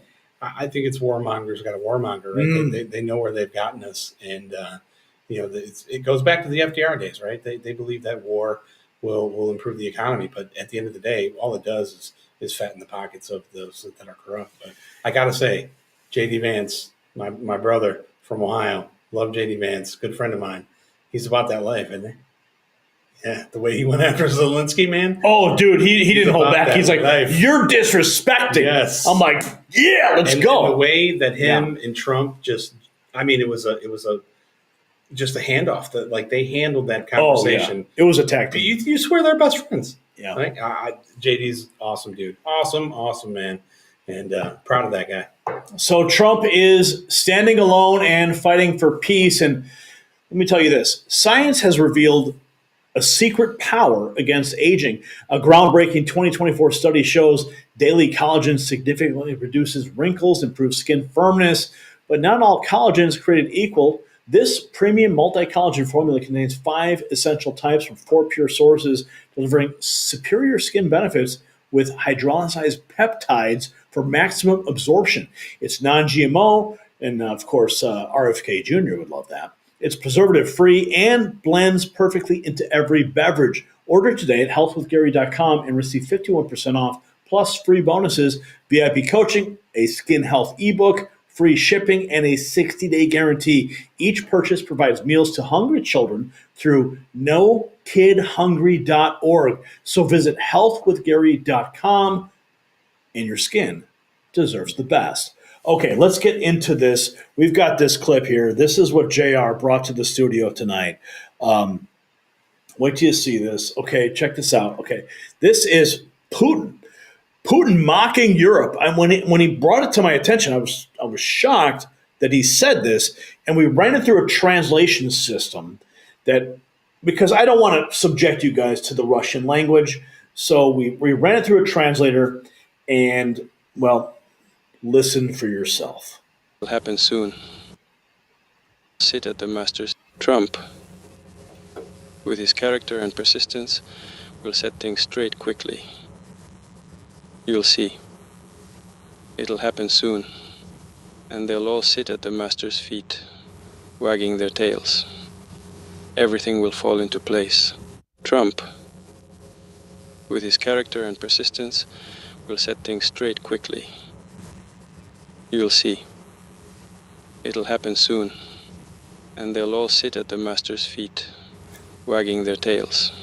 They'll all sit at their master's feet, wagging their tails. Putin mocks Europe as Trump takes charge. Putin just torched European leaders, saying Trump, with his character and persistence, will set things straight. They will all sit at their master's feet. Holy cow, this is huge. And we've got this. This is from, looks like, what is this? That's Carly. Carly Bone. Oh, yeah. And awesome. How do you say it? Carly Bond. Bond. Is that? Yeah. I'm so bad at pronunciation. She's everywhere. She's a great woman. Oh, man, she's awesome. Now, she's posting this. This is from CNN. Republicans on the Russian-Ukraine war issue. Let's check in with this. End of the war. But negotiations to end this war are complex, but tell us where Republican voters stand on ending the war. Yeah, I know a lot of my Democratic friends couldn't believe what they were seeing in the White House yesterday between President Zelensky and President Trump. But I think a lot of Republicans were cheering President Trump on, and I think this gives you an understanding of what's exactly cooking on that side of the aisle. Republicans on the Russia-Ukraine war, look at this, want a quick end of the war, but Russia still keeps the captured land from Ukraine. Look at this. Look at the majority of Republicans. 74%, 3/4 of Republicans, near unanimity on that particular subject, compared to just 25% who say that they support Ukraine's fight, even if it means a longer-lasting war. The bottom line is this, is it's very clear, very, very clear that Republicans want an end to this war. They are willing for Ukraine to give up that land that Russia currently has. They do not want this war extended. And I think what we saw yesterday in the White House was a clear illustration of that Republican point of view. Donald Trump representing Republicans well on this issue. And so what is the trend line, though, on how Republicans have felt about the war ending? Yeah, I mean, sometimes I just go, oh my goodness gracious. You see a trend line just sort of jump out at you off the screen, right? So Republicans who want the Russia-Ukraine war to end, even if Russia keeps the captured land, you go back to August of 2022, which is 46% of Republicans. You look by October of 2023, it was 55% of Republicans. But again, look at where we were by the end of last year. 74% of Republicans. My goodness gracious, this is the type of trend line that leads to what we saw in the White House yesterday, whereby Republicans have changed their point of view on this war tremendously from where they were 2 years ago, let alone 3 years ago, back in August of 2022. The bottom line is that Republicans want this war to end, even if it means that Russia keeps the captured land from Ukraine, Jessica. Wow. Henry Enton right there on CNN. I love watching this guy's reaction when he's got to report this stuff on CNN. Your take? I mean, look, the reason why Republicans have changed their tune, I mean, is because the war has been perpetuated, because we funded it. So when Putin first went there, he didn't have all this land, right? And we know what this was about. It was a land grab. So why would we as Republicans who just want to end the war, stop spending our money, why would we not want to, or why would we not understand what the ultimatum is here, right? And we would have to fund the pushback. And so, look, I just want the war to be over. Trump just wants people to stop dying. And the easiest path there is to, bring them to the table. But I think we face the inevitable. Putin's going to want the land that he's taken, man. That's just common sense. Yeah, that's what I think is going to happen too. We got Holden here. This is one of the most important videos on X. Peace for Ukraine is about more than Trump, Putin, or Zelensky. RFK Jr., we are the military-industrial complex. Washington is like the kabuki theater of democracy. Oh, I love RFK. Let's see what he's saying here. This emerged. Oh, he's on the PBD podcast. I love PBD. Patrick, Bet, David, what's up, man? Love you. Okay, here we go. Military-industrial complex that would turn us into an imperium abroad and a national security state at home and destroy our role as the world's exemplary democracy. And he had been the commander-in-chief in World War II, so his words were very important. And then my uncle, I was on my birthday in 1960, January 17, 61. My uncle takes office 3 days later, and then his 1,000 days in office are just a constant fistfight with the military-industrial complex to keep the country out of war. They kept trying to trick him into war. They did it at the Bay of Pigs 3 months in. They tell him, you got to send these guys over. And he said, I'm not using the military to invade a country. And, I don't like communism. I don't like Castro. But the Cubans have to make their own determination about what kind of government they're going to have. The U.S. can't go into all these other countries and change governments around. And he said, I don't want the U.S. military involved, and I don't think we should be involved in any part of it. And they said, don't worry. We'll use United Fruit Company boats to get the men there. And he said, I'm not giving air cover. I just want you to know that. They said, don't you worry, you won't need it. And he said, why? Castro has 200,000 soldiers in the best intelligence agencies. And why do you think 2,000 men are going to be able to win this battle? And they said, because we have the whole thing wired and rigged, and there's going to be a big uprising in Cuba, and it's all done. This is what Alan Dulles told him. Richard Bissell, Charles Cabello was the military general of the CIA.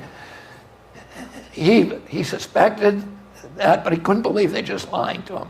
And when those men were dying on the beach, and they were telling, now you got to send in air cover, you got to send in the Essex, the aircraft carrier. He said, I'm not. And he realized he'd been tricked, and they thought a young president would, cave in to avoid humiliation. It was the lowest point of my uncle's presidency that those men were dying because of his bad decision. And he took the blame publicly, but privately he said, I want to take the CIA and shatter it into 1,000 pieces and scatter it to the winds. And then over the next couple months, he fired Dulles, he fired Cabell, he fired Bissell, and he tried to clean up the agency. And And then, they tried to get him to go into Laos. He refused. They called him a traitor for that. They tried to get him to go into Cuba in 61 and again in 62 during the missile crisis, and he wouldn't send it. He wouldn't, go invade. They tried to get him to go in Berlin in 62, and he wouldn't. They tried to get him to go in Vietnam. They said you need 250,000 troops. His closest advisors, people he trusted, like Max Taylor, Averell Harriman, Dean Acheson, they said, if you don't send in 250,000 troops, the Vietnamese government's going to collapse. And he said, it's their government. It can't be our fight. We can help them the way the French helped us during the revolution, but we cannot fight. This cannot be the American war. And he did send in 16,000 advisors. They were not, under the rules of engagement, allowed to participate in combat. They were mainly Green Berets. And they were fewer people than he sent to the University of Mississippi, to Ole Miss, to get one black man in, right, to college. It was few people. But then he found out in October of 63, he found out a Green Beret had died. And he asked Walt Rosdow for a casualty list. And Rosdow came back and said, there's 75 Americans already died over there. My uncle said, that's too many. We're bringing them all home. And that afternoon, he signed National Security Order 263, ordering all military personnel out of Vietnam, with the first 1,000 coming home in November and the last one coming home the following December. And 30 days to the day after he signed that order, he was murdered. And a week after that, President Johnson remanded the order and then sent 250,000 troops in.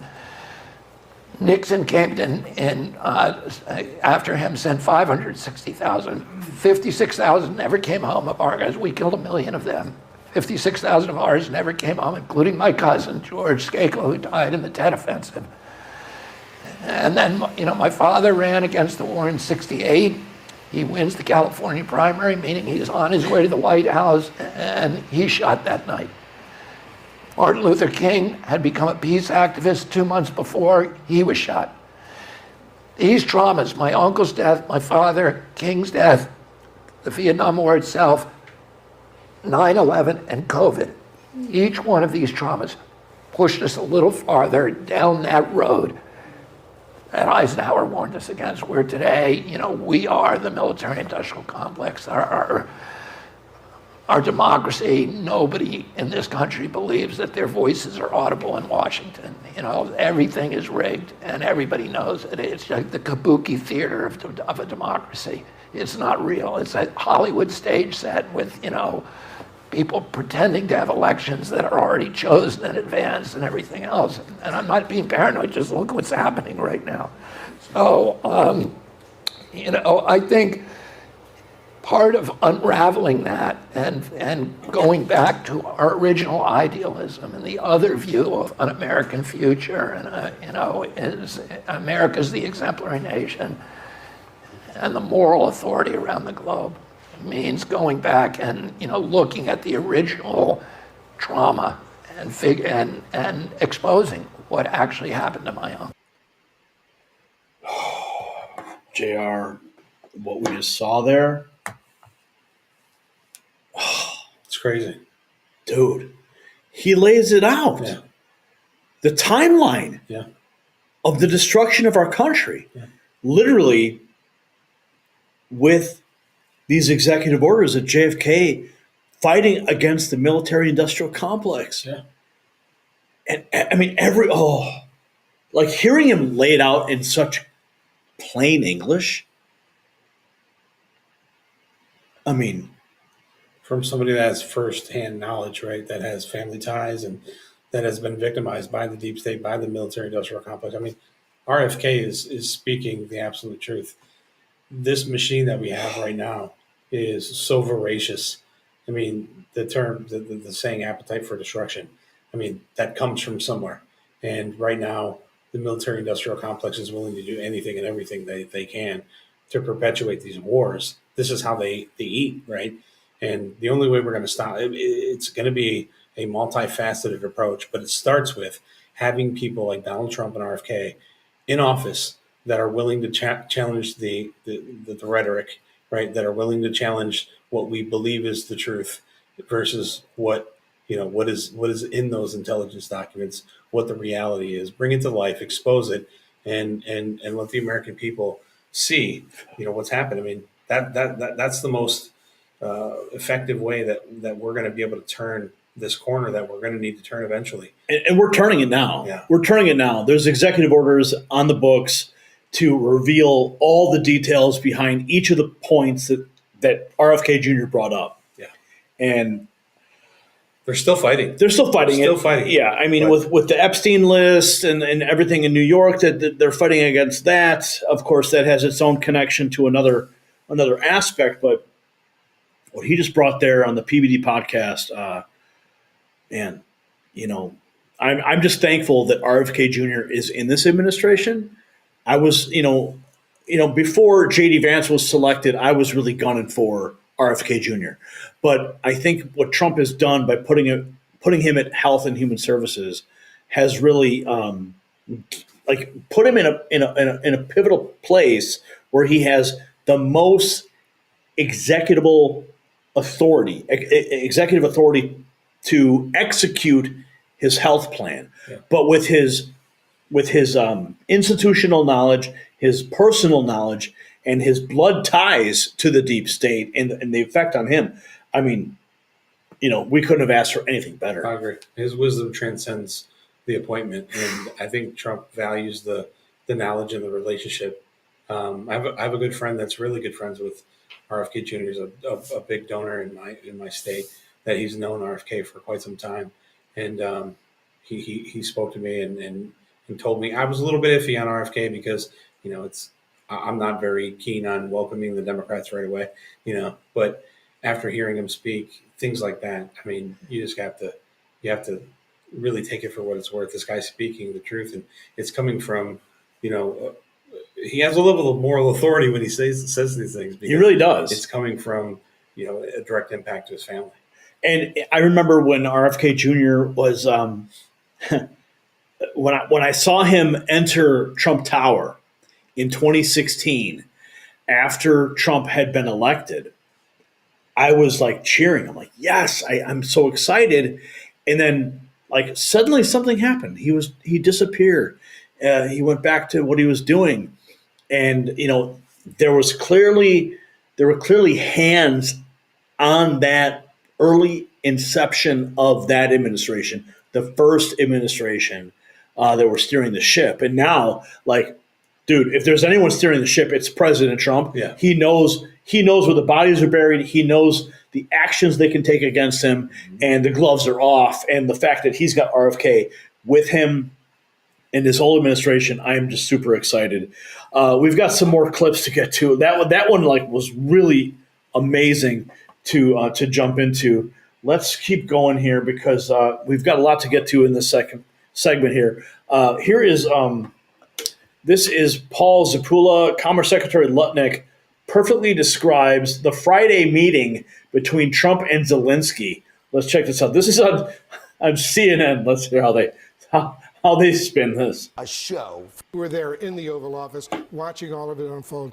Didn't you see the Vice President, J.D. Vance, begin the angry exchange with his tough words about Zelensky? And that was in front of all the TV cameras. I mean, what he said was, we knew Zelensky would put on a show for the press, right? Because he wants to look good at home, look strong and all the rest. But we figured it's got to end after 10 minutes. It didn't end after 20 or 30 or 45 minutes. And what did J.D. Vance say? Please say thank you, and let's not litigate this disagreement out here in front of these cameras. Let's go back and talk about it then, but at least say thank you to the president. If you think that is attacking President Zelensky, then you were in a different room than I was in, because I thought that was reasonable and appropriate for him to just say, thank you for $300 billion. Thank you for being on my side. I want peace. I'll be with you, President Trump. Let's go figure out how we can do it together with power, and let's use this mineral deals to show that the United States is behind Ukraine, and let's go force Russia into a reasonable peace deal. That's what J.D. Vance was trying to do. That's what President Trump was trying to do. That's what all of us expected. And we had no idea he was going to be not a peacemaker. Okay, so let's talk about this for a second, because we can look back at Friday and we can understand what happened there. Zelensky came into that Oval Office as the aggressor. He had an agenda. He'd previously met with the Democrats and the Senate, who God knows like what kind of tentacles they have into the deep state to keep the funding in Ukraine going, to keep the war going, to keep the war machine going. And he decided to bring all of the dirty laundry, or whatever you want to call it, into the Oval Office, which should have taken place behind closed doors after that photo op. It was just supposed to be a photo op. They were going to have a conversation. Hey, shake hands, hey, hello. And then was it the Newsmax guy was like, hey, why aren't you wearing a suit? It's a question I've always wanted to find out. But he brought the dialogue that was supposed to happen in the luncheon following the Oval Office. He brought it into the Oval Office where it should not have happened. And, that's where things fell apart. So, JR, thoughts real quick on that. Well, I think you're right, Gary. I think this was a matter of knowing when to shut up, right? And Zelensky just didn't know. President Trump is the commander-in-chief of the United States of America, and he has to give that presentation because he values the office. And when you're sitting in his office and you're talking over him and you're not giving a moniker of respect, I mean, Trump's going to behave in that way. He represents us. And so, I think those things would have been better behind closed doors. But look, this is who Zelensky is. He's a propagandist. He's been prancing around the world, doing literally for years. And he doesn't understand. He was trying to appeal to the media because he knows how the media has pillaged this country. But where he fell short is he underestimated the determination of President Trump and the fact that the media plays second fiddle this time around. Yeah.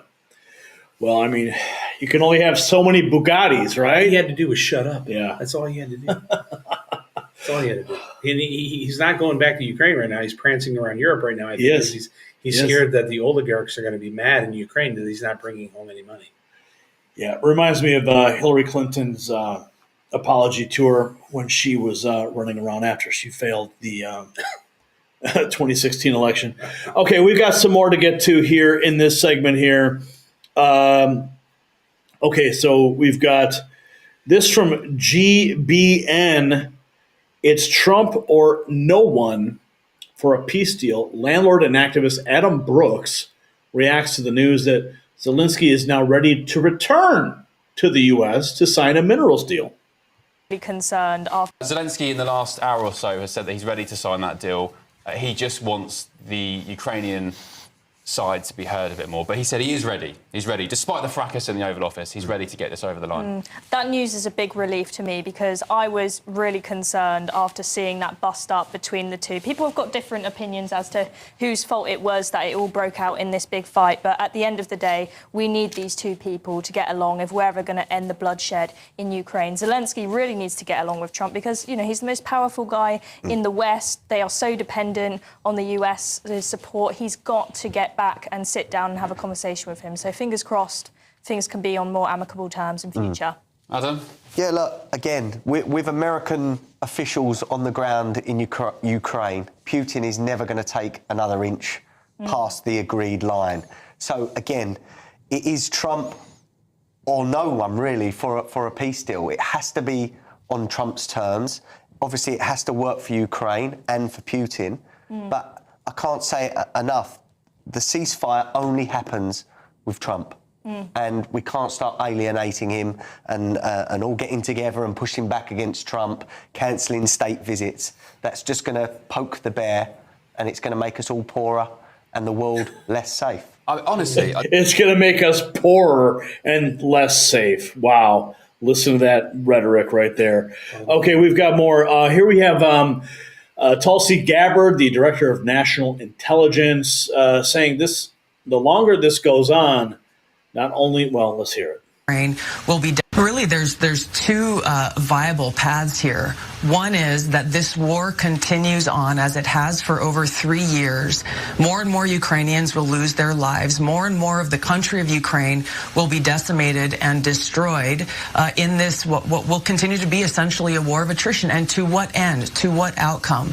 President Trump sees this reality. So the alternative to this, which he is so intent on, which he talked about continuously throughout his campaign, that the American people voted for, is his commitment to ending this war and bringing about peace. That requires bringing interested parties to the table to conduct these negotiations. Of course, both sides are going to have their arguments and their interests that they are fighting for. This is the reality of how these negotiations always occur during times of war. Neither side is going to be happy, very likely, with the outcome, but ultimately it needs to lead to peace. And that's what President Trump is so committed to, because he recognizes that the longer this goes on, not only are more Ukrainians losing their lives, but it increases the potential of this escalation towards World War III that he warned against as he sat there with Zelensky, saying that he's gambling with World War III, and that's not a cost that President Trump is willing to accept. Really, who wants to play with World War III? I mean, only the military-industrial complex. Here we have here's 24 hours ago. This is Howard Lutnick talking about that meeting in the Oval Office. My land. No, so we were 40 minutes before the cameras came in and 45 minutes before the meltdown. And the fact was Zelensky never stopped asking for, I will give no concessions. They've got to leave my land. I want reparations of $300 billion. And I want the United States to give me security guarantees while they're at war with Russia.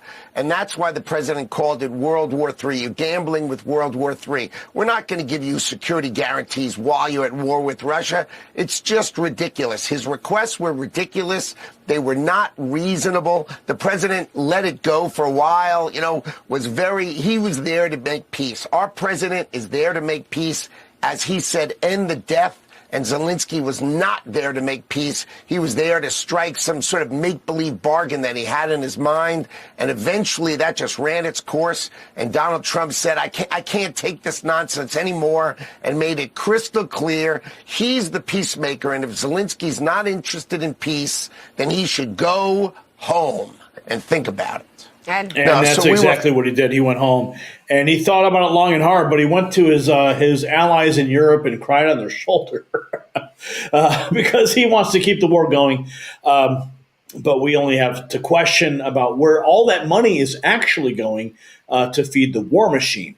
So the media won't tell you this, but Trump's approach to Ukraine represents a fundamental shift from the war-hungry establishment that's dominated Washington for decades. While they salivate at the prospect of prolonged conflict and billion-dollar weapons contracts, Trump stands for peace through strength. Director of National Intelligence, as you saw, Tulsi Gabbard, warned that the continuation of this conflict increases the potential of escalation towards World War III, a cost Trump refuses to accept. But the question remains, why is Zelensky so resistant to a peace deal that could save countless Ukrainian lives? Is it pride? Is it outside influence? Or something more sinister at play? Drop a comment below. Don't forget to check out our exclusive Next News gear in the shop and present a message that the world needs to hear now more than ever. Okay, wow. We are only segment 2 into this game. Let's keep going here because there was a couple super chats real quick we got to get into. Nancy Pelosi's liver decided to join us. $10. Getting hammered with Paul and his new gay lover, Schiff. Lovely. Yeah, just bring the hammer, guys. Just bring the hammer. Look at that face. Oh, my goodness. Okay. Let's find. Okay. Oh, we're going to the Doge. We're going into the Doge. Here we go. I love the Doge. Let's see what we've got lined up for the Doge. Oh, wow. You know what? Before I forget, yeah. One of the strongest negotiation tactics that President Trump pushes in his book, Art of the Deal. Uh-huh. Know and be willing to walk away. Know when, and be willing to walk away. Yeah. That just resonated with me because I read the book. It just resonated with me when he stepped away. He has full intentions of seeing this through. Sure. He's too proud, right? But he's going to bring this back to the table. He's going to get a deal. But we're watching a masterclass right now, and I hope everybody recognizes it. It's exciting. It's exciting to watch this in real time. I mean, you're watching the art of the deal on a macro global scale right now. Well, we got Jeffrey Tucker coming into this next segment. We've got lots of clips here. What is this? Is that? I hope that's not David Hogg. No, it's not. I'm sorry. Okay. Anyway, let's roll into this. Next segment. Oh, what is this? The deep state budget scam exposed? What's going on here? Let's find out. Brian, did you say the audio is out of sync? I just want to check. Audio is ahead of the video, like a half a second. Okay. All right, we'll make a note of that for the next show. Okay. Ladies and gentlemen, what if I told you the biggest heist in American history isn't happening in some bank vault, but right under your nose in Washington, D.C.? I'm talking about Doge. The Department of Government Efficiency has uncovered a shocking truth that should infuriate every taxpayer in this country.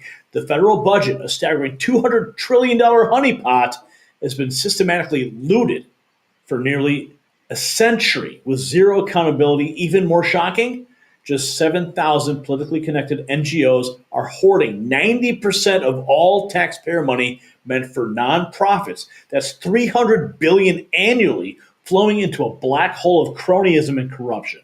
And it gets worse. In San Antonio, Doge exposed an NGO receiving $18 million monthly for an empty migrant shelter, an empty one. A contract that magically appeared after a Biden transition team member joined the organization. Now, if chronic pain rules your life, this hack could change everything. Standard turmeric barely helps, but a Connecticut pain specialist discovered a special extract 200 times more powerful than regular turmeric. Now, this remarkable compound attacks inflammation at its source, turning off pain like a light switch. Dr. Josh has spent over 20 years helping hundreds of thousands break free from constant suffering without expensive surgeries or dangerous medications. Now, I've experienced the difference myself. This isn't just any supplement. It's a revolutionary approach to pain-free living. And you can learn Dr. Josh's exact method at goldenrevive.com/NNN. It's linked down below. Start your journey towards lasting relief today. Okay, let's get into this topic here. This is from Media Lies. Oh, Tricky Dick Durbin claiming that Trump and Elon are barreling the federal government towards a constitutional crisis because of Doge. We're joined, I should tell you that we're joined with J.R. Majusi here in studio today. Real quick, we got to get this clip here from Tricky Dick. What are your thoughts on Doge? I love Doge. I think they're exposing the corruption that we all know exists. And, I wish Vivek Ramaswamy was still more involved, but I'm thankful he's going to be my next governor in Ohio. Yeah. But I think Elon's doing a fantastic job. The people that he's employing, these young, fresh, techie-minded kids are essentially revolutionizing the transparency of the government. And I mean, okay, real quick, because Vivek was like right front and center. They were going to have a podcast. I was like, yeah, this is going to be awesome. Yeah. Like, we're going to have all this information. But all of a sudden, like, Vivek just like bailed. Mm-hmm. Like, what happened there? Like, all of a sudden, like, I'm like, well, I think he was looking at this from more of a constitutional revolution, or, kind of approach, where Elon Musk was more focused on, using technology to expose the corruption. Vivek was kind of focused on how can we pull these things back to be more compliant with the Constitution. Two different schools of thought. And I think the fastest way to the results, and they both recognize this, was Elon's approach. And I think Vivek has a calling. When I was in Chicago with Vivek campaigning for the president, he and I had both talked about him running for governor, and it just happened that, he turned down the opportunity to be the next senator to replace JD, and then, he turned it down. I believe he did. Was there actually talk of him? Yeah. There was pressure from the president on our governor. I don't know if our governor would have. Wait, there was pressure from Trump? Sure.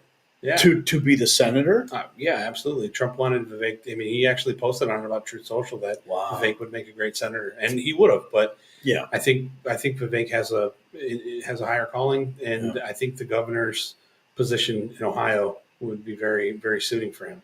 Well, he was running for the executive branch, governor, executive branch. It's the same Ohio ballpark. needs a different version of Trump. We're the seventh most corrupt state in the nation. Wow. We're an epicenter for human trafficking. Fundamentally, Ohio has turned to a red, plus 12 Trump state, but there's been pain along the way, and we have a legislature. We have a full control of our government, our governor, our Senate, and our Congress, and we still fight to get things done. Well, we need to go to my state, where we have Tricky Dick Durbin. My state has its own problems, guys. I'm from Illinois. I live in Illinois, and it's basically a uniparty there. So let's see what this guy's talking about here. Tomorrow night, members of Congress and their guests will gather on the floor of the House to hear the President on the status of our nation. This annual address traces its roots back to founding fathers, but I doubt that they would even recognize their beloved country today. With President Trump and Elon Musk, he would know. Yeah, of course they wouldn't recognize our country today. Look how far we've fallen, right? Am I right by saying this? Yeah. How far have we fallen, JR? I don't know. Yeah, This guy's a fossil. This guy. Anyway, okay, let's He get doesn't even know going. how to change his Wi-Fi password, let alone read. acting unrestrained, we are barreling down a dangerous path to a constitutional crisis. In the Judiciary Committee, which you serve on, we had 3 witnesses last week, nominees to serve in important positions in the Department of Justice. The question that was asked of them was very basic. Would you advise a public official in the United States of America to follow a court order? Just that simple, to follow a court order. And they hemmed and they hawed and they said, generally so, generally this. The most lucid statement was made by a Republican Senator, John Kennedy of Louisiana, who said, the answer is yes. You either follow a court order or you resign your office. It is that basic. But if you listen to those 3 witnesses, there's a serious question whether that would happen. It's a question as to whether or not there is any check or balance on the executive branch if they will not live by the findings of a court. It troubles me. It continues to trouble me. And it's at the heart of our concern about the future of our Constitution. Yeah, what does this guy know about the Constitution other than violating it? We got this from Scott Jennings, apparently going down the list of left-wing lies and talking points, and debunked all of them on, Dana Bash. Oh, poor Dana.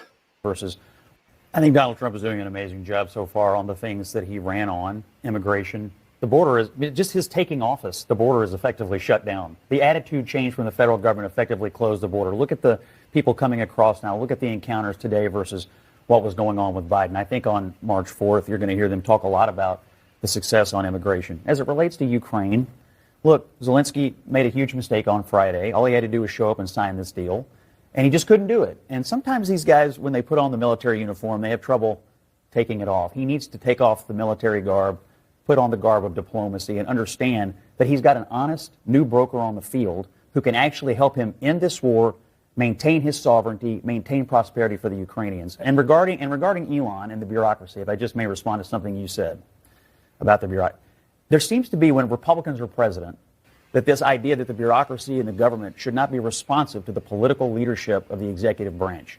That is totally false. It has nothing to do with a loyalty test, but it does have to do with whether or not the unelected bureaucracy is responsive to the political oversight of the government. And Democrats right now do not seem to believe that the president should be able to be the president. You should come to my town. I think that you should come to my town. Maybe we should go to your castle where you hang out in your coffin. That guy looks like a vampire. I don't know who that was, but hey, Scott Jennings going to bat for all of us on CNN. And then we got this from Peter Navarro. Don't forget about the 3 Ds, deregulation, Doge, and drill, baby, drill. Remember, Navarro served time for all of us, okay? He was not going to flip on Trump for anything. And there was nothing to flip on. They wanted him to lie. Anyway, let's keep going. Our experience in the first term, Joe, was very clear.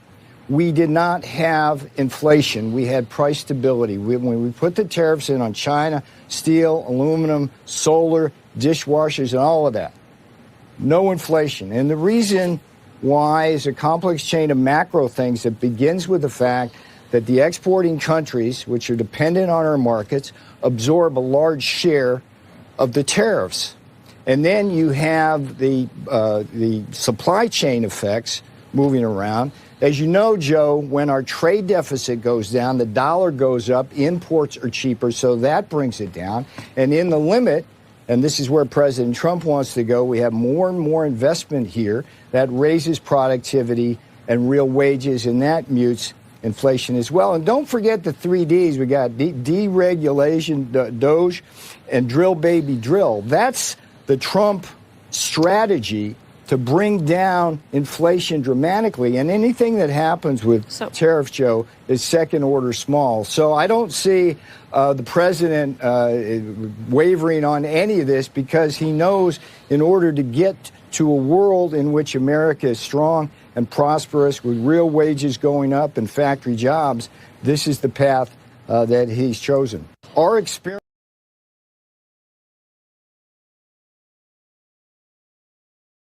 I'm sorry, we're muted. Go ahead. I said, I think Peter Navarro's right. And fundamentally what it boils down to is we have a lot of problems across the nation, right?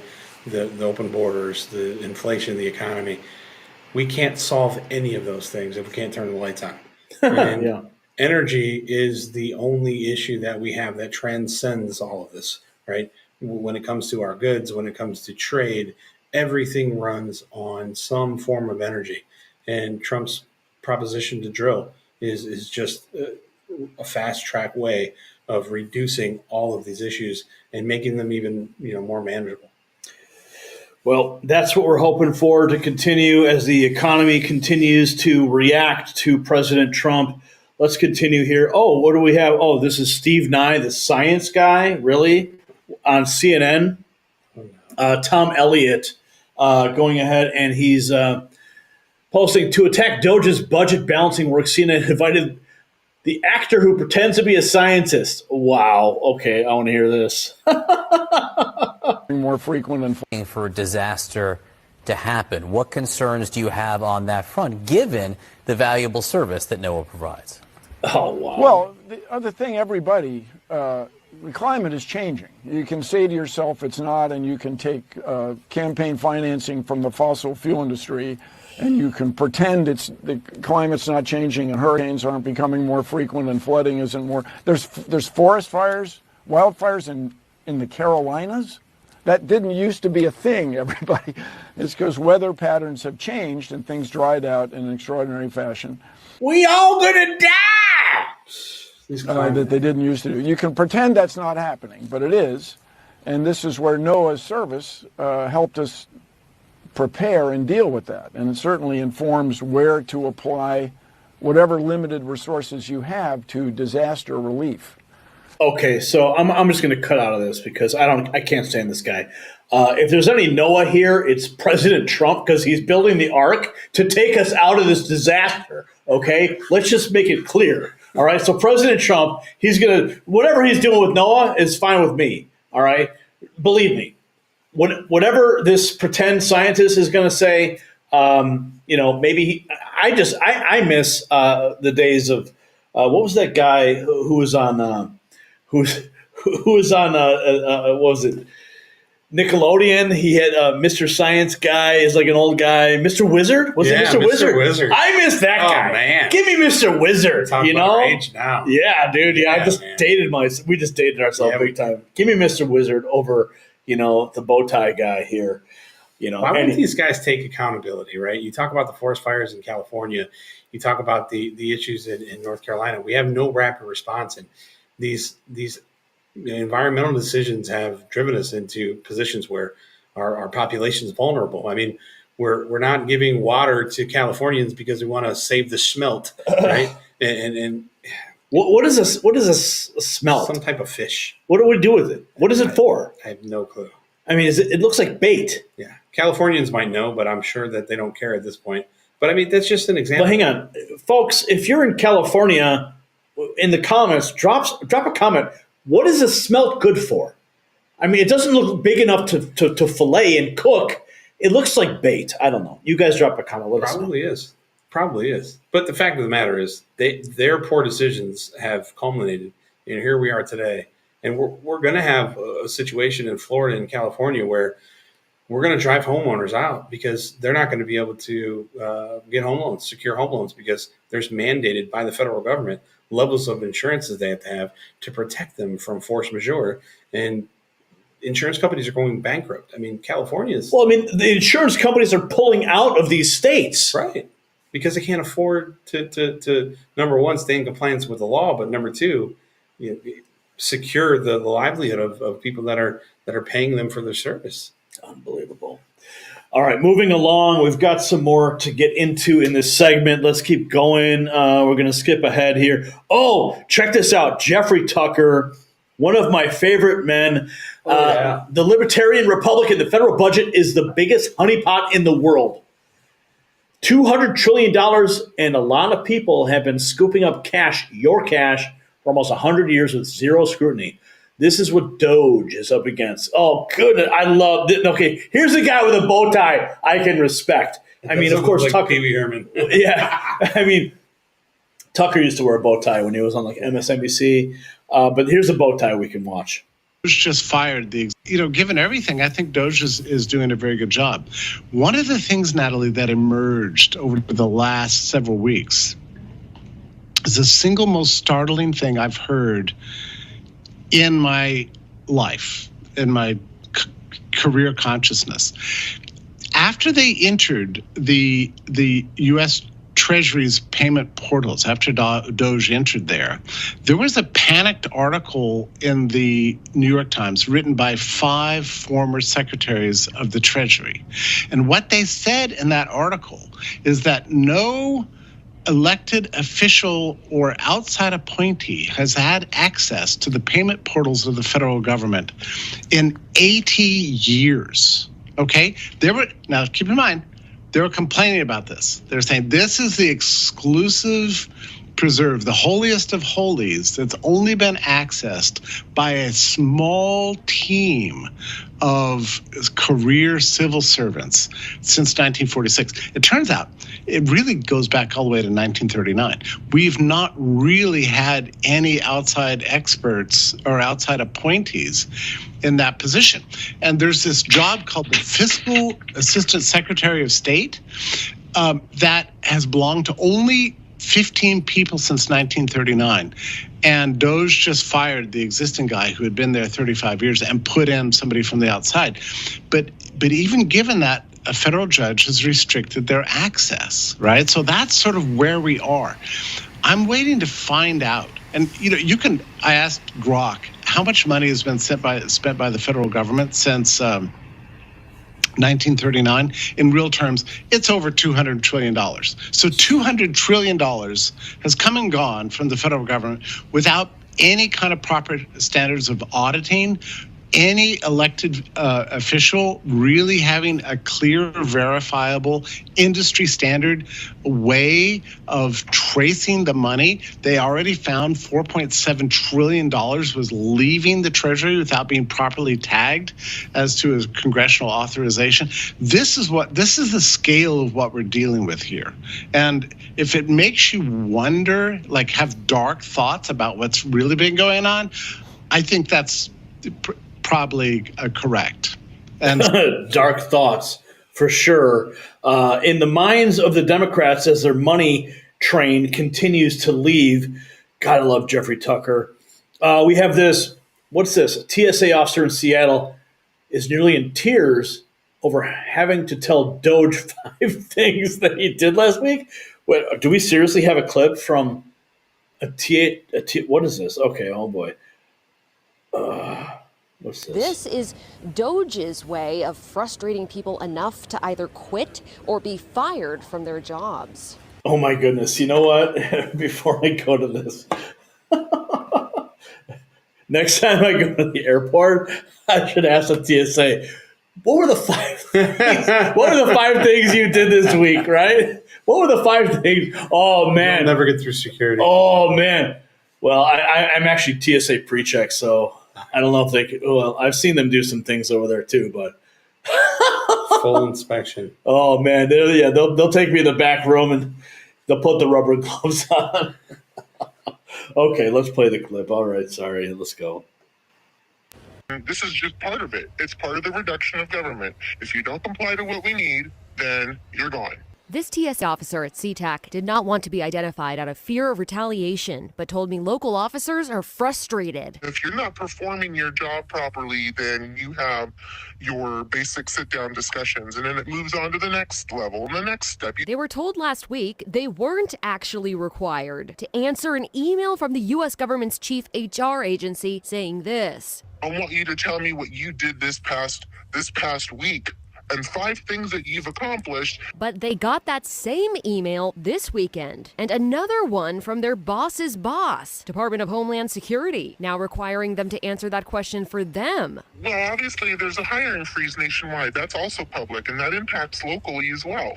So if you are getting dismissal of people that are not complying to this ridiculous email, you're losing bodies that are going to directly impact your safety and security at an airport. Wait a second. It's a ridiculous email? Is it really a ridiculous email, JR? No. I mean, there have been liberal federal employees all over the internet. We had a lady the other day saying that filling out these questions was such pressure. She felt like she was in North Korea. I mean, these folks... Look, I have an abundance of employees, and they do weekly reports. If they send me 5 things on their weekly report, we have a problem. There should be much more accomplished in a week than 5 things, right? Yeah. But this is the level of audacity these folks have because they're lazy. They're used to having no accountability. Yeah. And, when they're called to the carpet, I mean, this is a simple request. Yeah. A simple request.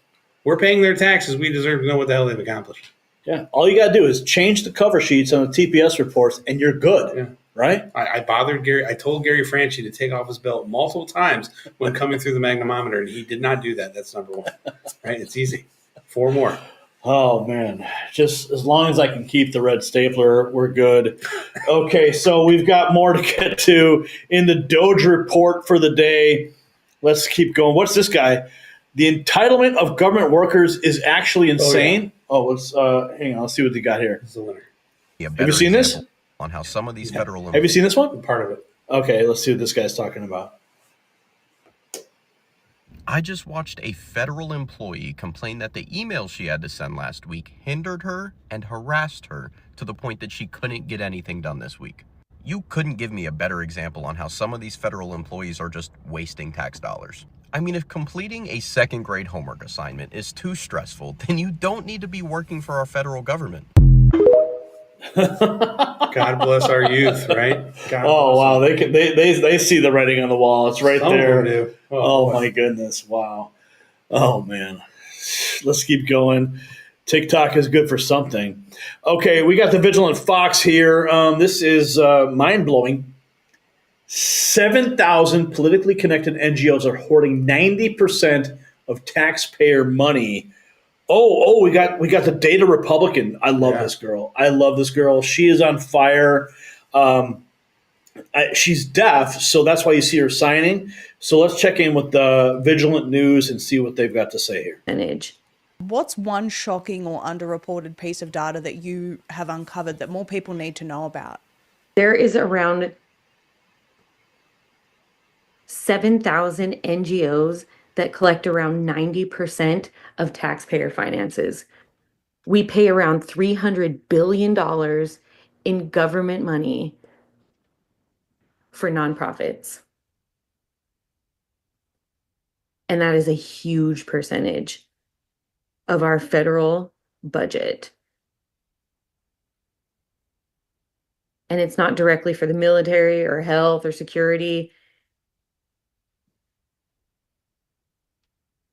And we just don't have any visibility into that. We have no transparency. We cannot see who takes that money, and it's important that we find out. Absolutely agree with you. In your view, what's the biggest lie that the American public has been told, and what data do we have that proves it?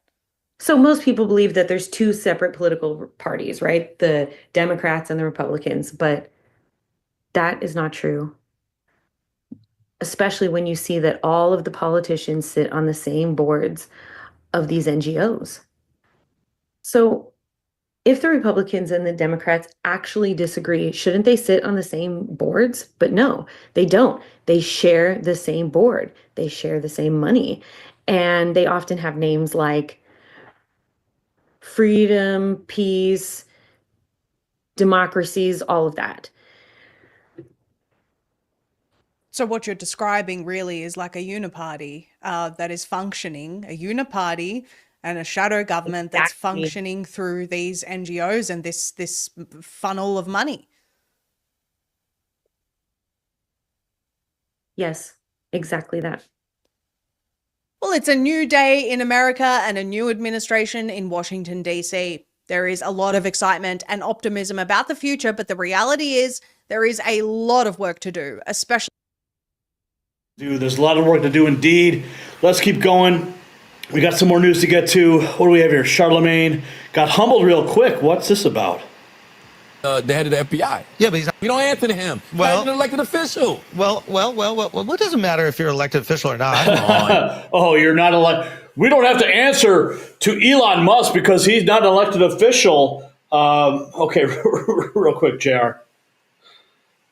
He's appointed by the President of the United States to a position in the executive branch. He has the authority to demand things from federal employees. Well said. That's part of the office. Well said. Let's continue. Yes, it does. Kash Patel's not an elected official. But he's the head of the FBI. Yeah, but he's not elected. But he got sworn in by the Senate. Elon did not. So you're saying that, and again, I could be wrong about this, but you're saying that if the president hires anybody to look into anything, they're not allowed to do it unless the Senate swears them in? Yes, if you're going to be over how the federal government spends people's money. No. But the amount of people that spend our money that are part of the federal government that we have not sworn in is what's caused all this bloat and bureaucratic bullshit that we're dealing with now. I don't know anything about that. I'm not just saying I do. I mean, there's all these programs. I do know that's the problem with Elon Musk. There's all these programs that they're slashing shit right now, right? Again, I don't even know what they're slashing, but there are all these programs that they have said have gotten a lot of bloat. In other words, that there's a lot more people have hired. They've hired for these certain like interest projects, and these interest projects have been potentially completed, and those people haven't moved on to work on anything else. They're just still there getting paid by our money. We didn't hire them. The Senate didn't hire them. Somebody at that company hired them. So I guess what I'm trying to understand is like, I don't know how that works. I really don't. I think it works just like any committee. FDA, That's why you're on the radio that no one is listening to. Okay, first of all, I want a mustache like that guy. Let's just get in with it. Yeah, Charlemagne the God. I mean, he only reveals his ignorance with every single interview. I mean, he's had some good takes, but this one clearly he revealed himself. What else do we have here? This is San Antonio. 17 hours ago, Texas local news went and investigated the NGO called out by Doge for receiving $18 million a month for an empty, illegal migrant shelter. This is your local news. You're not going to see this on any national news, but you'll see it on the next news network right here. $18 million. Oh. An empty facility. Elon Musk's Department of Government Efficiency, or Doge, has targeted a nonprofit based here in San Antonio, saying its contract for $215 million a year is canceled. News 4 San Antonio I-Team Waste Watch reporter Jay Avila has this story live from the Content Center. The Waste Watch reporter. I love it. They have their own Doge reporters now. Mandy, in a post on X, Doge said the Department of Health and Human Services had terminated a contract paying Family Endeavors $18 million a month to operate an empty facility in West Texas. The organization is also known as Endeavors, and you may have seen its administrative headquarters and wellness center on Dezavala Road, where it has a cluster of buildings and storefronts. Doge focused on an overflow. Wait, did you guys see that? The one storefront was completely like papered over. Of course. You know, like it's like, okay, empty storefronts, money going in. Empty shelter. Empty shelter. What the heck?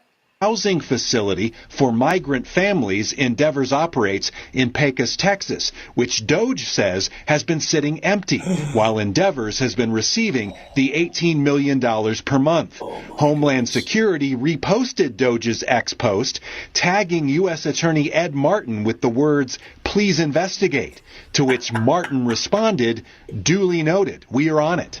I went to Endeavor's San Antonio headquarters today to get a comment from the organization. They responded late this afternoon by email. Endeavors was responsible for maintaining operational readiness at the Pecos shelter, ensuring the ability to scale from cold status, operationally ready but not actively serving children, to... Oh, wait a second, hang on.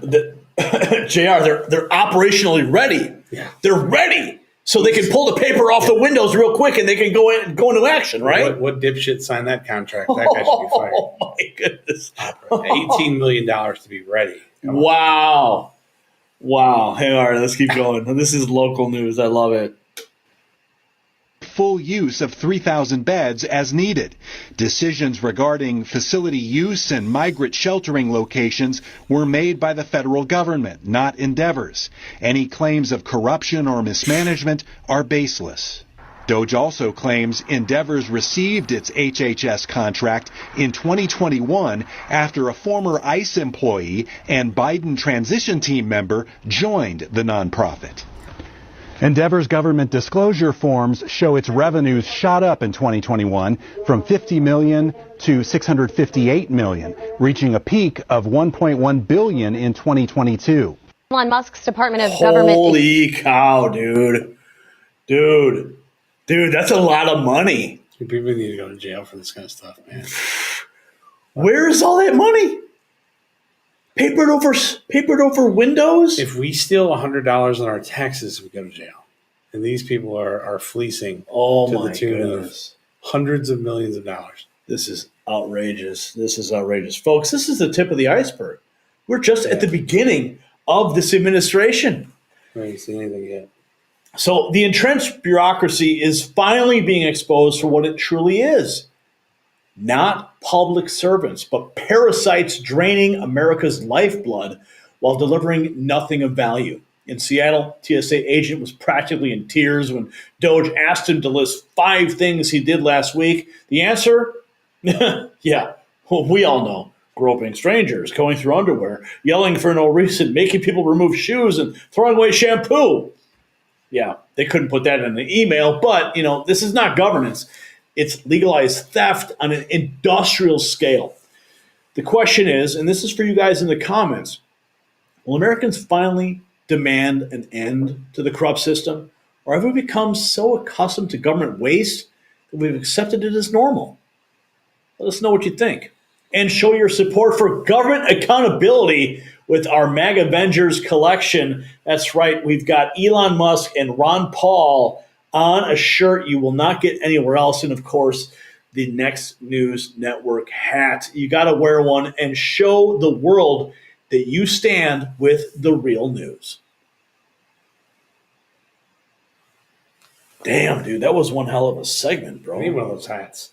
Yeah. Yeah, I'm gonna have my wife go to the Next News. Yeah, go have your wife go to the shop, pick up a Next News Network hat, but the MAGA Avengers hat is really classic.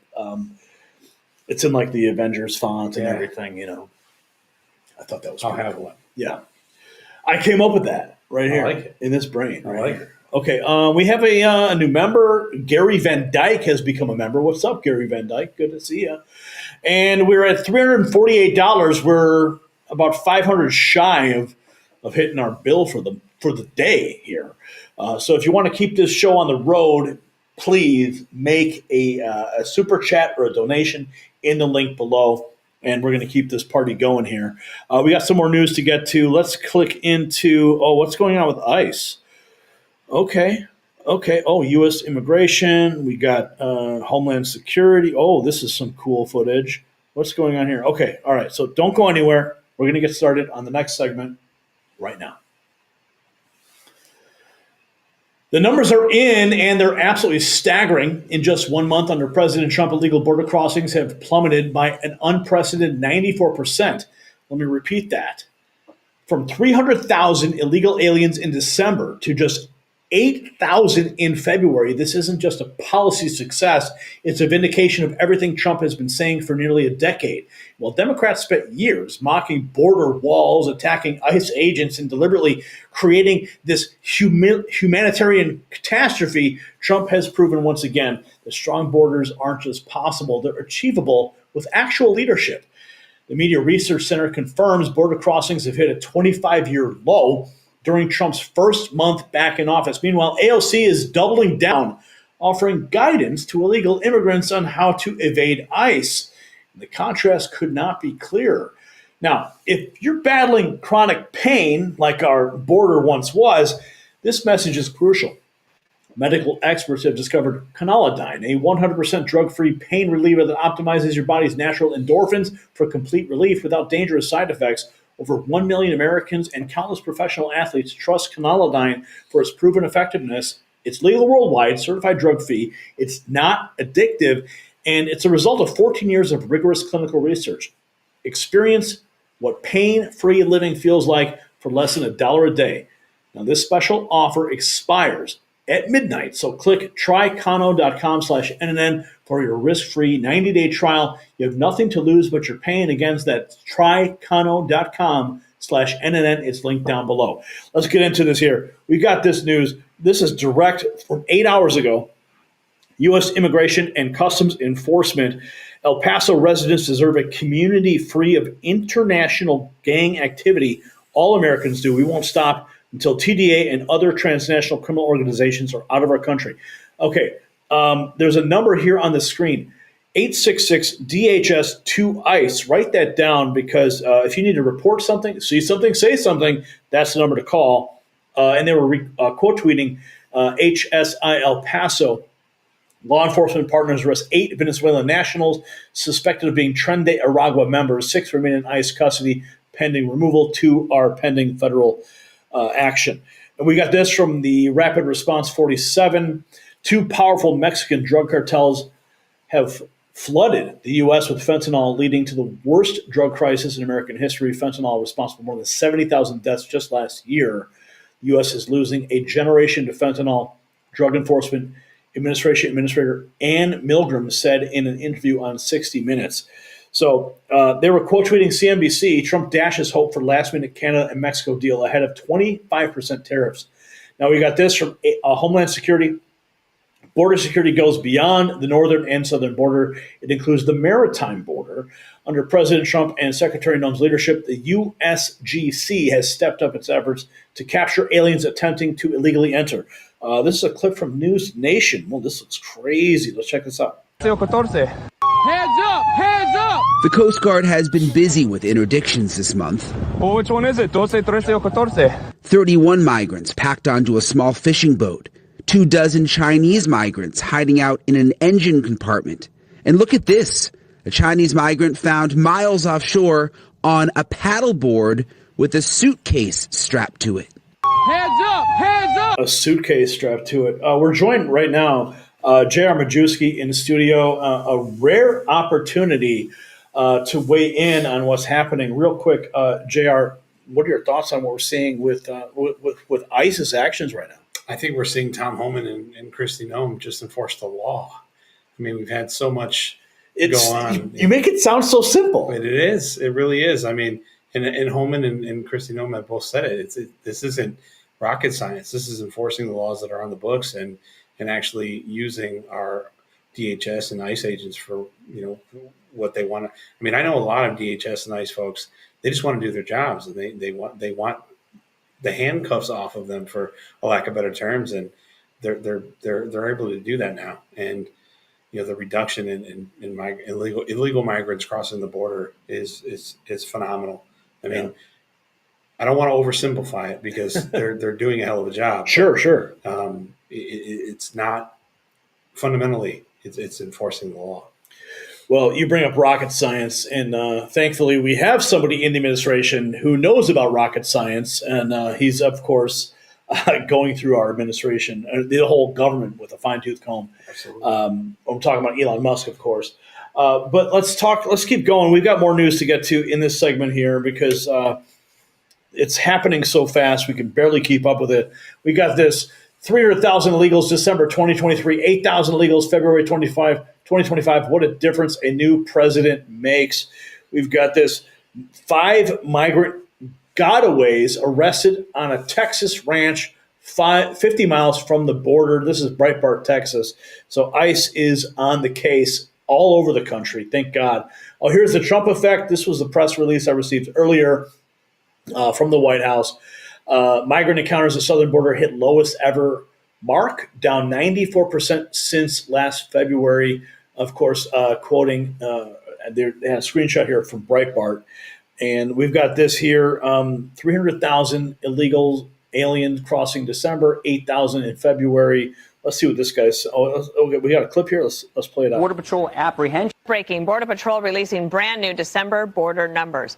There were over 300,000 migrant encounters in December. That is the highest month ever recorded. Some new border apprehension numbers, which are the lowest ever monthly total in American history. The president putting out on Truth Social, there was 8,326 Border Patrol apprehensions. Just for context, John, sometimes there was more than 8,000 illegal aliens apprehended in a single day under the Biden administration. Breaking. Border Patrol. 3,000 a day during the Biden administration. Unreal. We got this from the Commerce Secretary Howard Lutnick on the coming March 4th tariffs. Oh, buckle up. Job on the border. They're both working hard. Look, we care about two things, right? The March 4th is about the border, and both Mexico and Canada have done a reasonable job on the border. They're both working hard on the border. You know, we've had the lowest crossings ever under Donald Trump because of his ability to negotiate with Canada and Mexico. But the fentanyl continues to come into this country and continues to murder our people.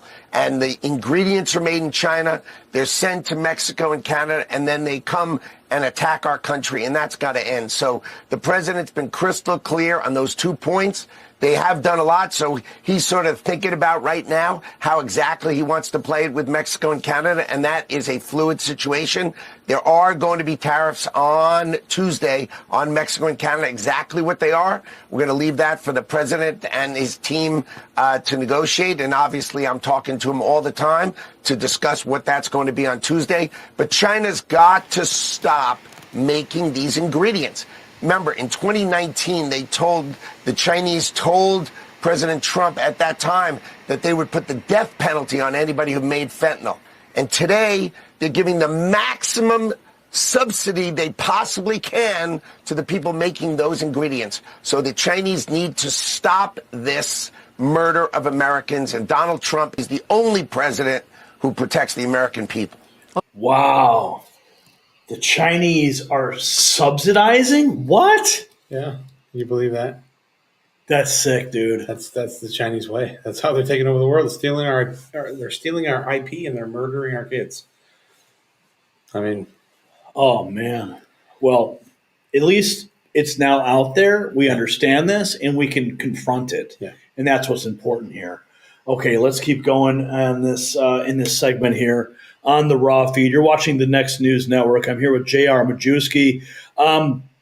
What's this? This is 23 hours ago.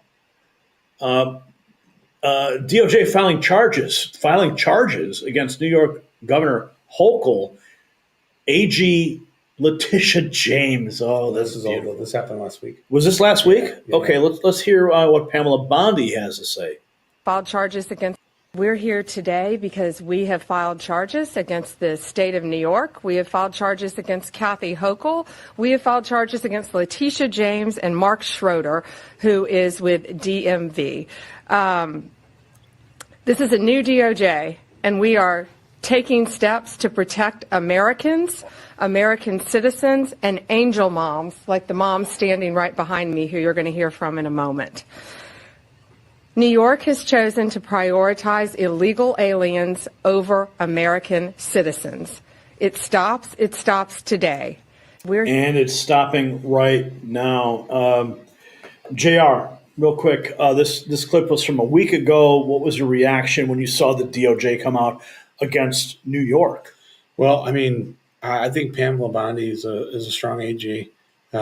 She's been, the epitome of loyal to the president, and some would argue that this is a revenge, right, for how the New York AG and the governor went after Trump. I can see that argument, sure. But I think they have enough evidence. If they wanted to go at them for the lawfare, they could do that directly.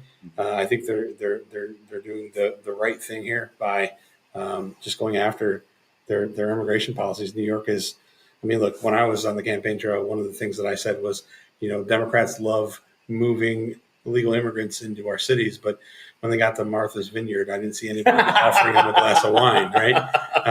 But that's the way. Yeah. And I think Pam's going to be strong. Look, there was a fumble on this Epstein list stuff, but well, I think she's got a lot of opposition there. Yeah, and she's fighting it from within. So people want to complain that she didn't release everything. You got to look at the big picture here. Yeah. The swamp runs deep, right, and it's not just in Washington D.C. It has tentacles all over the country, all over the world. Yeah. So I'm willing to give her some grace here on that topic specifically. And people are going after her past. Look, people that have become loyal to the president have done so based on him winning them over. So despite what people have done in the past, if Trump is willing to anoint them and promote them and employ them, that should be enough for us. And I have a personal stake in this. I know Pam, and she's been nothing but great to me. And I think she'll make a phenomenal AG.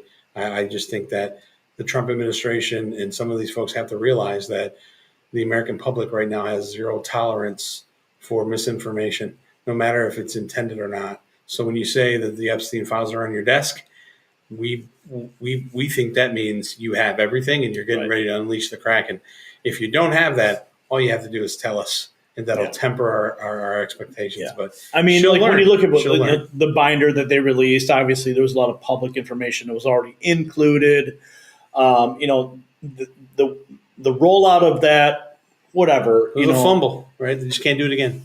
Cannot do it again. And bringing out all those influencers and handing them binders, and you had the photo op in front of the White House. I don't know what was going on there, but regardless, she did put the letter out. We're waiting to find out what else is going to be disclosed. She's got a deep swamp to fight. So Trump has inherited a ship, and the unfortunate reality is that the majority of the folks that are on the ship have been engaged in mutiny since November. Wow. And he has to make sure that those that are engaged in mutiny suffer the merchant's price. Wow. And that's walking the plank and getting the hell out of here. And that's the best analogy I can put it. He's the captain of the ship now, and there's some pirates. He's got to get rid of them. But Pam Bondi is not one of them. Yeah. Well, we just got to call up the Goonies, right, and we're gonna take care of One-Eyed Willie, right? Oh man, booby traps, booby traps. Hey, you guys, right? Oh man, yeah. I'm looking forward to the sequel. I hear it's actually. There's a Goonies sequel. I heard. Yeah, as they're adults. Yeah. Well, I'm friends with Corey Feldman, and last time I texted him about this, I asked him if it's actually happening, and he said no. But I haven't texted him on the latest news. But that's a whole nother topic for this. You bring up pirates, and that's the first thing that comes to my mind. Sloth, Love, Chunk, and everything. Yeah. But let's keep going along here. We got some more news to jump into. It is late here in the swamp, and we want to respect everyone's time, even those who are working behind the scenes, waiting for us to get the show done. We got AOC. Oh, this is 14 hours ago. Libs of TikTok. AOC doubling down on offering guidance to illegals. Well, I think Tom Homan should make an appointment. What do you guys think? Let's check this out. Oh, this is on NPR. Of course, she's on NPR. I think Doge needs to go over to NPR and defund that. How about, what do you say? Let's hear it. I was informed. You had a recent dispute, if that's the right word, with Tom Homan, the president's Homeland Security czar, so-called. You held an online forum, a Know Your Rights forum, that he didn't like. What were you doing? What was your goal as you saw it? My job is to educate and act as a liaison of critical information to my constituents. And I was informing all of my constituents of their constitutional protections, and in particular, their constitutional protections against illegal search and seizure in the United States. I'm going to pause that. Do illegal aliens have a constitutional right? JR, no. Real quick here. What do you Absolutely not. But I think where AOC gets it wrong fundamentally, her job is to educate no one. Her job is to represent the will of the people that have elected her. She's a member of the House of Representatives. And, you know, DC's Hollywood for ugly people, right? And AOC may be one of the prettiest women in the House, but she's no LA A-lister. Well, at least she's still learning how to use the garbage disposal. I think at last we checked, she has actually learned how to use it. And we're really proud of AOC over here. And, you know, we just hope that everything works out the next time she has to dispose of something. Especially like the truth that she continues to grind up every day. Let's keep going with this clip here. We got more. Let's see what she has. And they got rid of George Santos. Oh, Santos.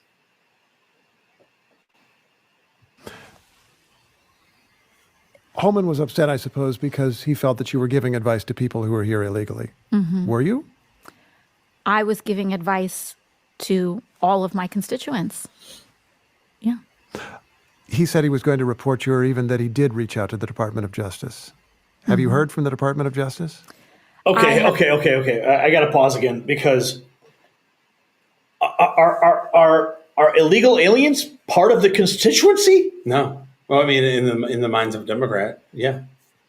Okay. I mean, their entire aim was to open the border, flood, and get us to a position where the federal government was offering amnesty because we couldn't manage the deportations. Trump and Homan show them how that's done.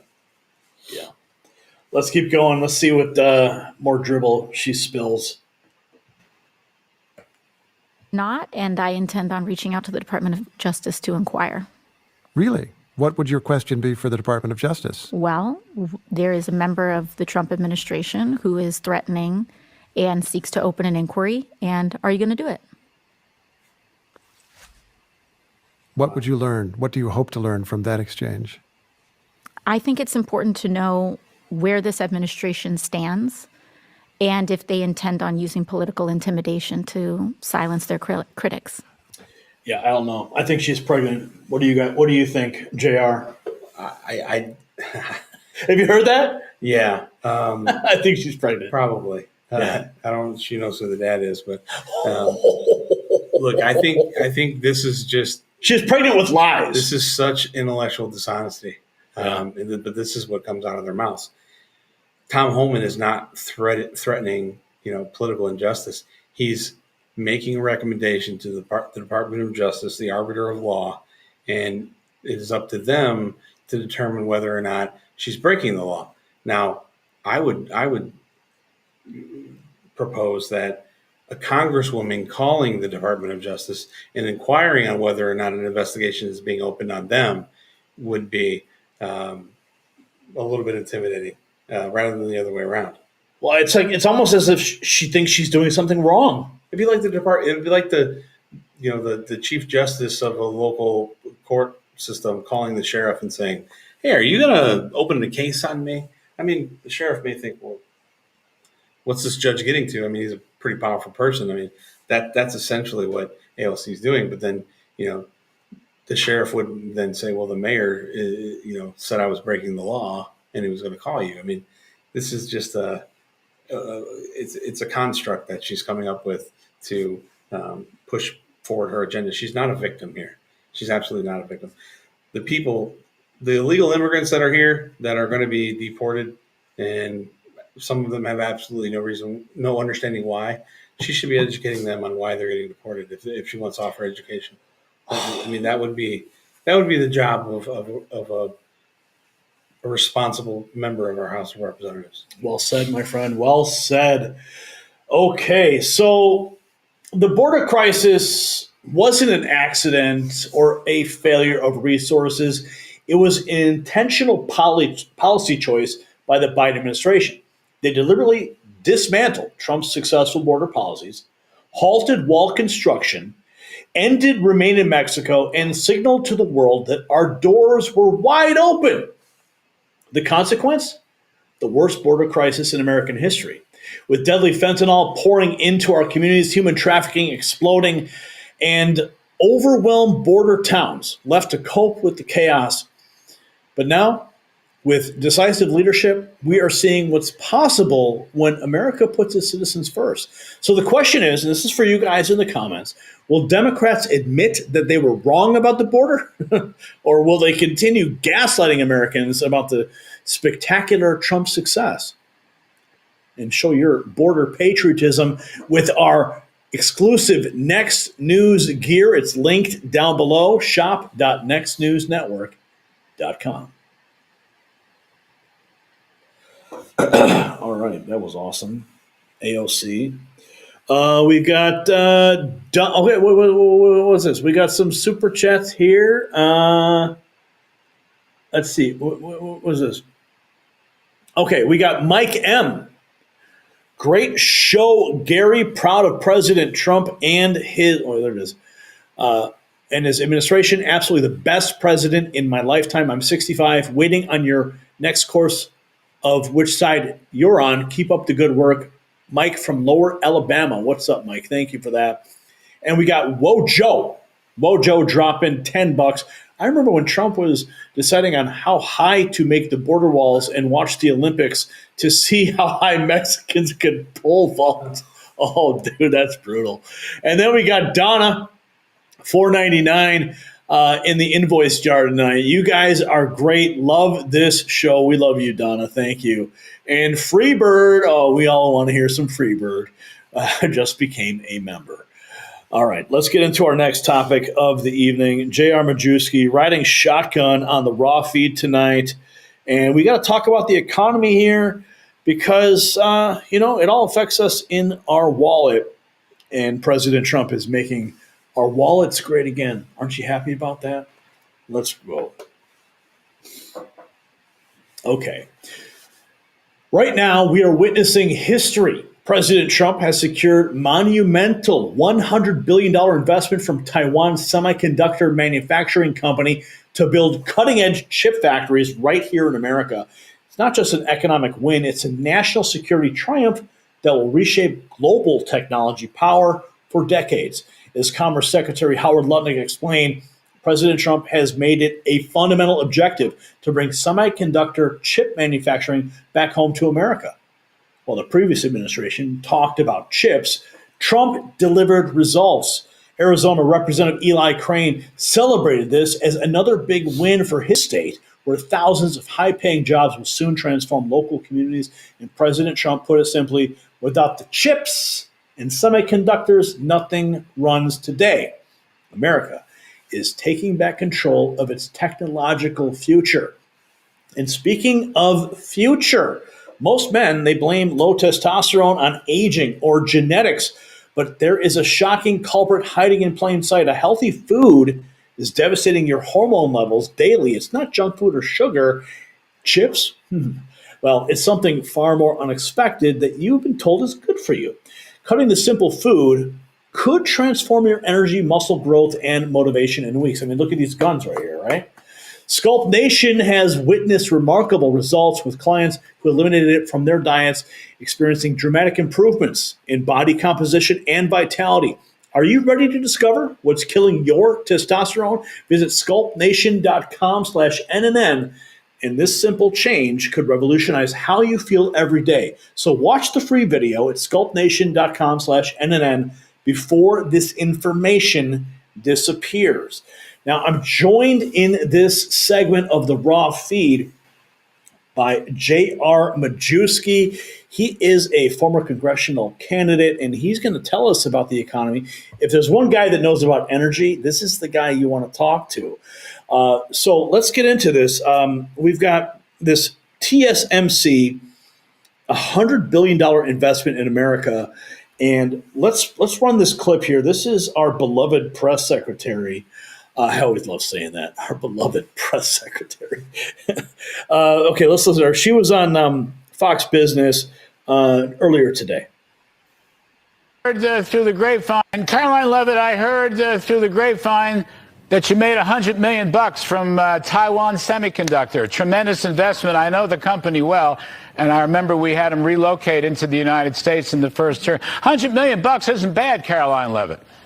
$100 billion, Larry. Don't underestimate the numbers. Did I say million? No, $100 billion. I'm sorry. $100 billion with a B, and it's going to create 20 to 25,000 good-paying jobs at least. They are going to create a new manufacturing facility in the great state of Arizona. They are going to produce chips right here in the United States of America, which is not going to just create more jobs. It's also going to protect America's national security. As we know, chips are so important to our manufacturing industry.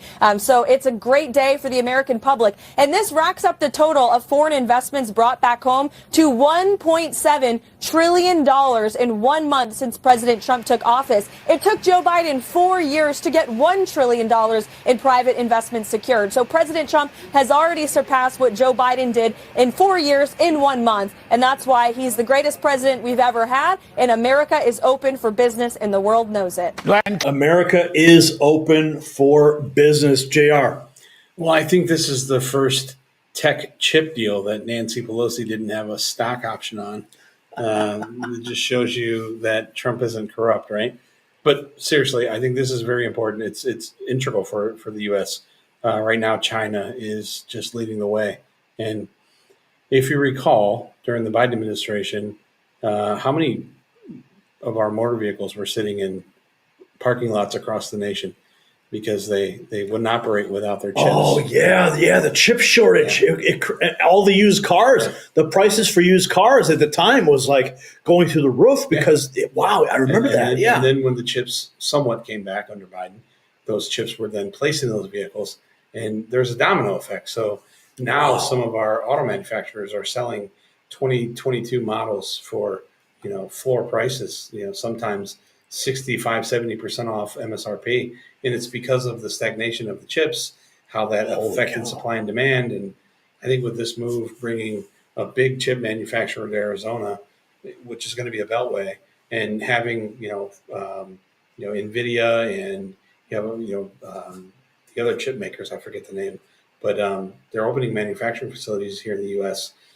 This is just going to fuel us on the wave with AI and all this other tech that we're trying to bring to market. This is a smart thing by the president. Yeah, it's exciting to watch. And it ties right in with the rare earth minerals and the deal with Ukraine.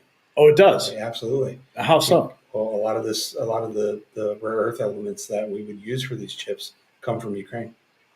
I mean, Ukraine is sitting on, I believe it's a $12 trillion worth of rare earth minerals.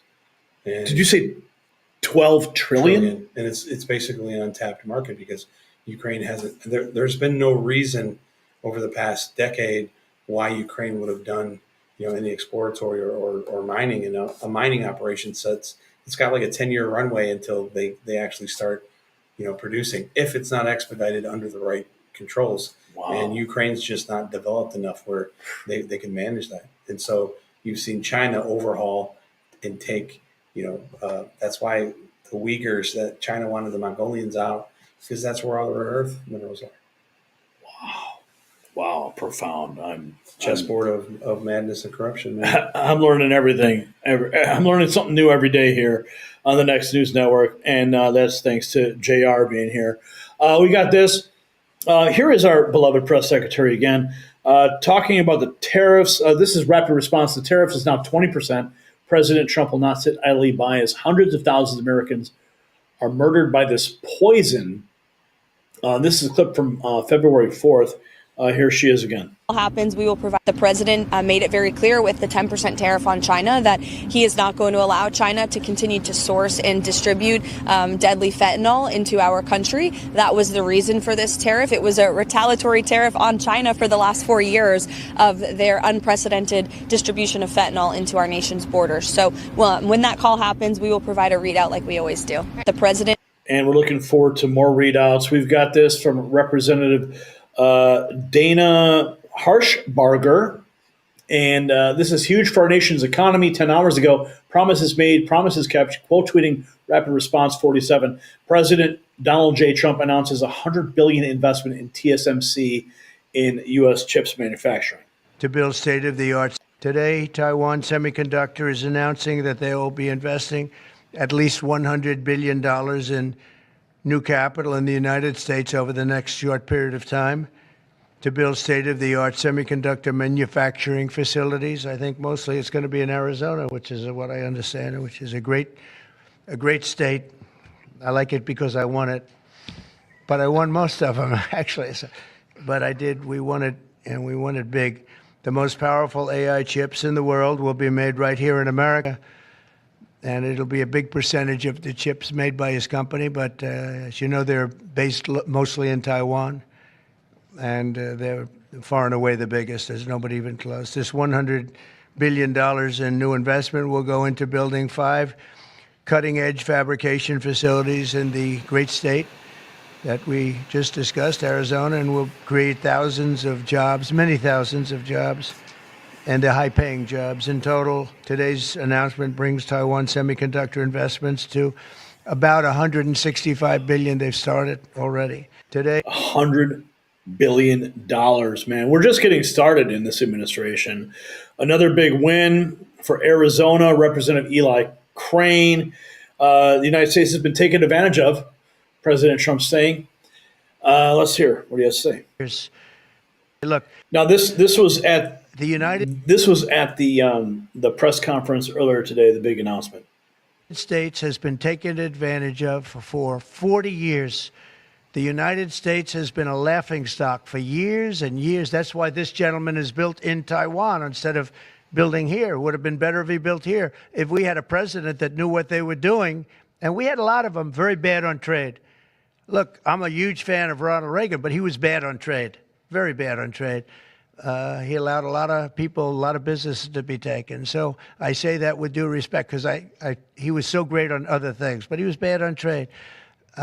We are setting records right now, records like nobody has ever seen before. When you have companies like this coming in and almost 40% of their company in one signature is going to be devoted to what he does, which is one of the most important businesses in the world. That's an unbelievable thing.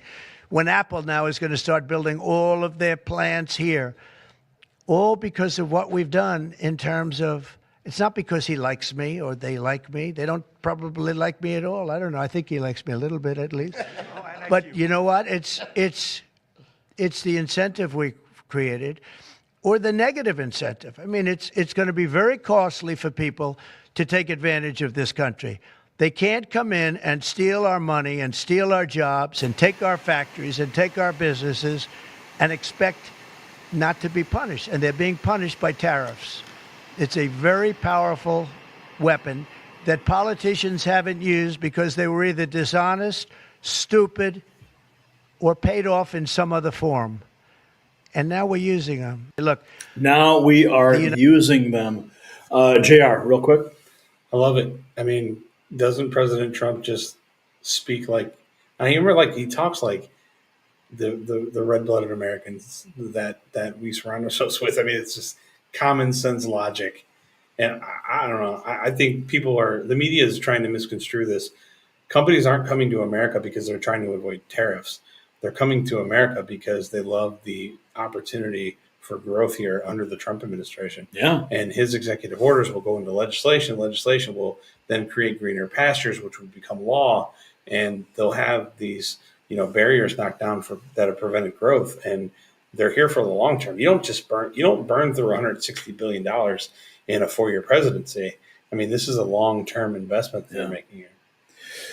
So this investment doesn't just create jobs, it fundamentally alters America's position on the global technology race. With this deal and others in the pipeline, we will control nearly 40% of the world's semiconductor production, ending our dangerous dependence on foreign chip suppliers. Now, the national security implications cannot be overstated. For decades, we've watched our manufacturing base shipped overseas while politicians from both parties pocketed donations and looked the other way. But Trump understands what the establishment never did. A nation that can't produce its essential technology is not a sovereign nation at all. So tonight's question for you is this massive semiconductor investment the beginning of a new American industrial renaissance? And what other industries should we bring home next? And show your support for American manufacturing and the real news by going to shop.nextnewsnetwork.com and grab a Next News Network hat. All right. We've got no more super chats to speak of. I want to hang out with you guys, but it's so freaking late here. We've already lost one of our team members. He's gone home for the night. So it is 1 o'clock Eastern time because we are in the swamp. And I just want to talk with JR real quick. What's your overall recap of the night before we close it out? I think that this is just another day of Trump making small wins. I mean, they're big wins in the grand scheme of things, but reasonable goals, setting measurements, and having a milestone-based approach to his presidency. And I hope that tomorrow, I'm confident tomorrow we're going to hear a wide breadth of things on what he plans next. I think, this administration is so much more than Doge. It's so much more than tariffs. It's so much more than closing the border. Trump is trying to broaden the tent of the Republican base. And at its core, I would say 80% of Americans are America first. They just don't know it. And I think Trump's true agenda is broadening that message and bringing everybody home. Well, it's all coming home, JR. I agree. And it's great to have you here in studio with us tonight. It's good to be here, brother. And it's good to see you again. Now, folks, that is our show for tonight, and what a show that it has been. We've covered a lot of ground the mainstream media won't touch with a 10-foot pole because they're terrified of the truth. We start with the spectacular meltdown Democrats are having as President Trump delivers results they claim are impossible. Just 42 days in, and he's already outperforming any Democrat in the country. Scott Jennings said it perfectly. After running the country into a ditch for 4 years, they're demanding Trump fix everything in 5 minutes. The hypocrisy is breathtaking, but then again, that is their specialty. And Craig just dropped $2. Great show. Thank you, Craig, for that. Of course, we've exposed the truth about Ukraine, where President Zelensky had a golden opportunity to work towards peace, but instead chose antagonism and rudeness in the Oval Office. While the warmongers push for endless conflict, Trump stands firm as the peacemaker. The establishment wants war, Trump wants peace, and it's really that simple. Then we revealed the staggering corruption Doge has uncovered $300 billion flowing to politically connected NGOs every year with zero accountability, including an $18 million monthly payment for an empty migrant shelter. This is your tax money being siphoned away by the bureaucratic beast while Americans struggle to make ends meet. And we celebrated Trump's border miracle, a 94% reduction in illegal crossings in a month from 300,000 in December to 8,000 in February. That's what real leadership looks like, and it's driving the left absolutely crazy. And finally, we shared the historic $100 billion semiconductor investment that's bringing thousands of high-paying jobs back to American soil. This isn't just about economics. It's about national security and ending our dangerous dependence on foreign technology. Now, before we go, I want to remind you that we can't do this without your support. The powers that be would love nothing more than to silence voices like ours. If you believe in our mission to bring you unfiltered truth, please consider donating to keep the show going. Links are in the description. And tell a friend about the raw feed. Share this episode. Be an information warrior in a world of propaganda and lies. I want to thank all of our viewers who sent in super chats and Rumble rants tonight. We had $395.92, JR. Not bad. That's not bad. Not bad. We're halfway to the invoice. Yeah. Maybe we'll make it up tomorrow. You get a hot piece from the White House tomorrow. Yeah, I'll get a hot take from the White House tomorrow, and that's where I'll be. So it's your support and your engagement that make this show what it is. Now, don't forget to visit our merch shop, shop.nextnewsnetwork.com, where you can get exclusive gear, Next News swag to show off your favorite news source with yours truly. So thank you for joining the Raw Feed. I'm Gary Franchi with J.R. Majusi in studio tonight. Great Thanks, to have brother. you here, man. Appreciate it, man. We'll see you tomorrow on the next show. God bless America.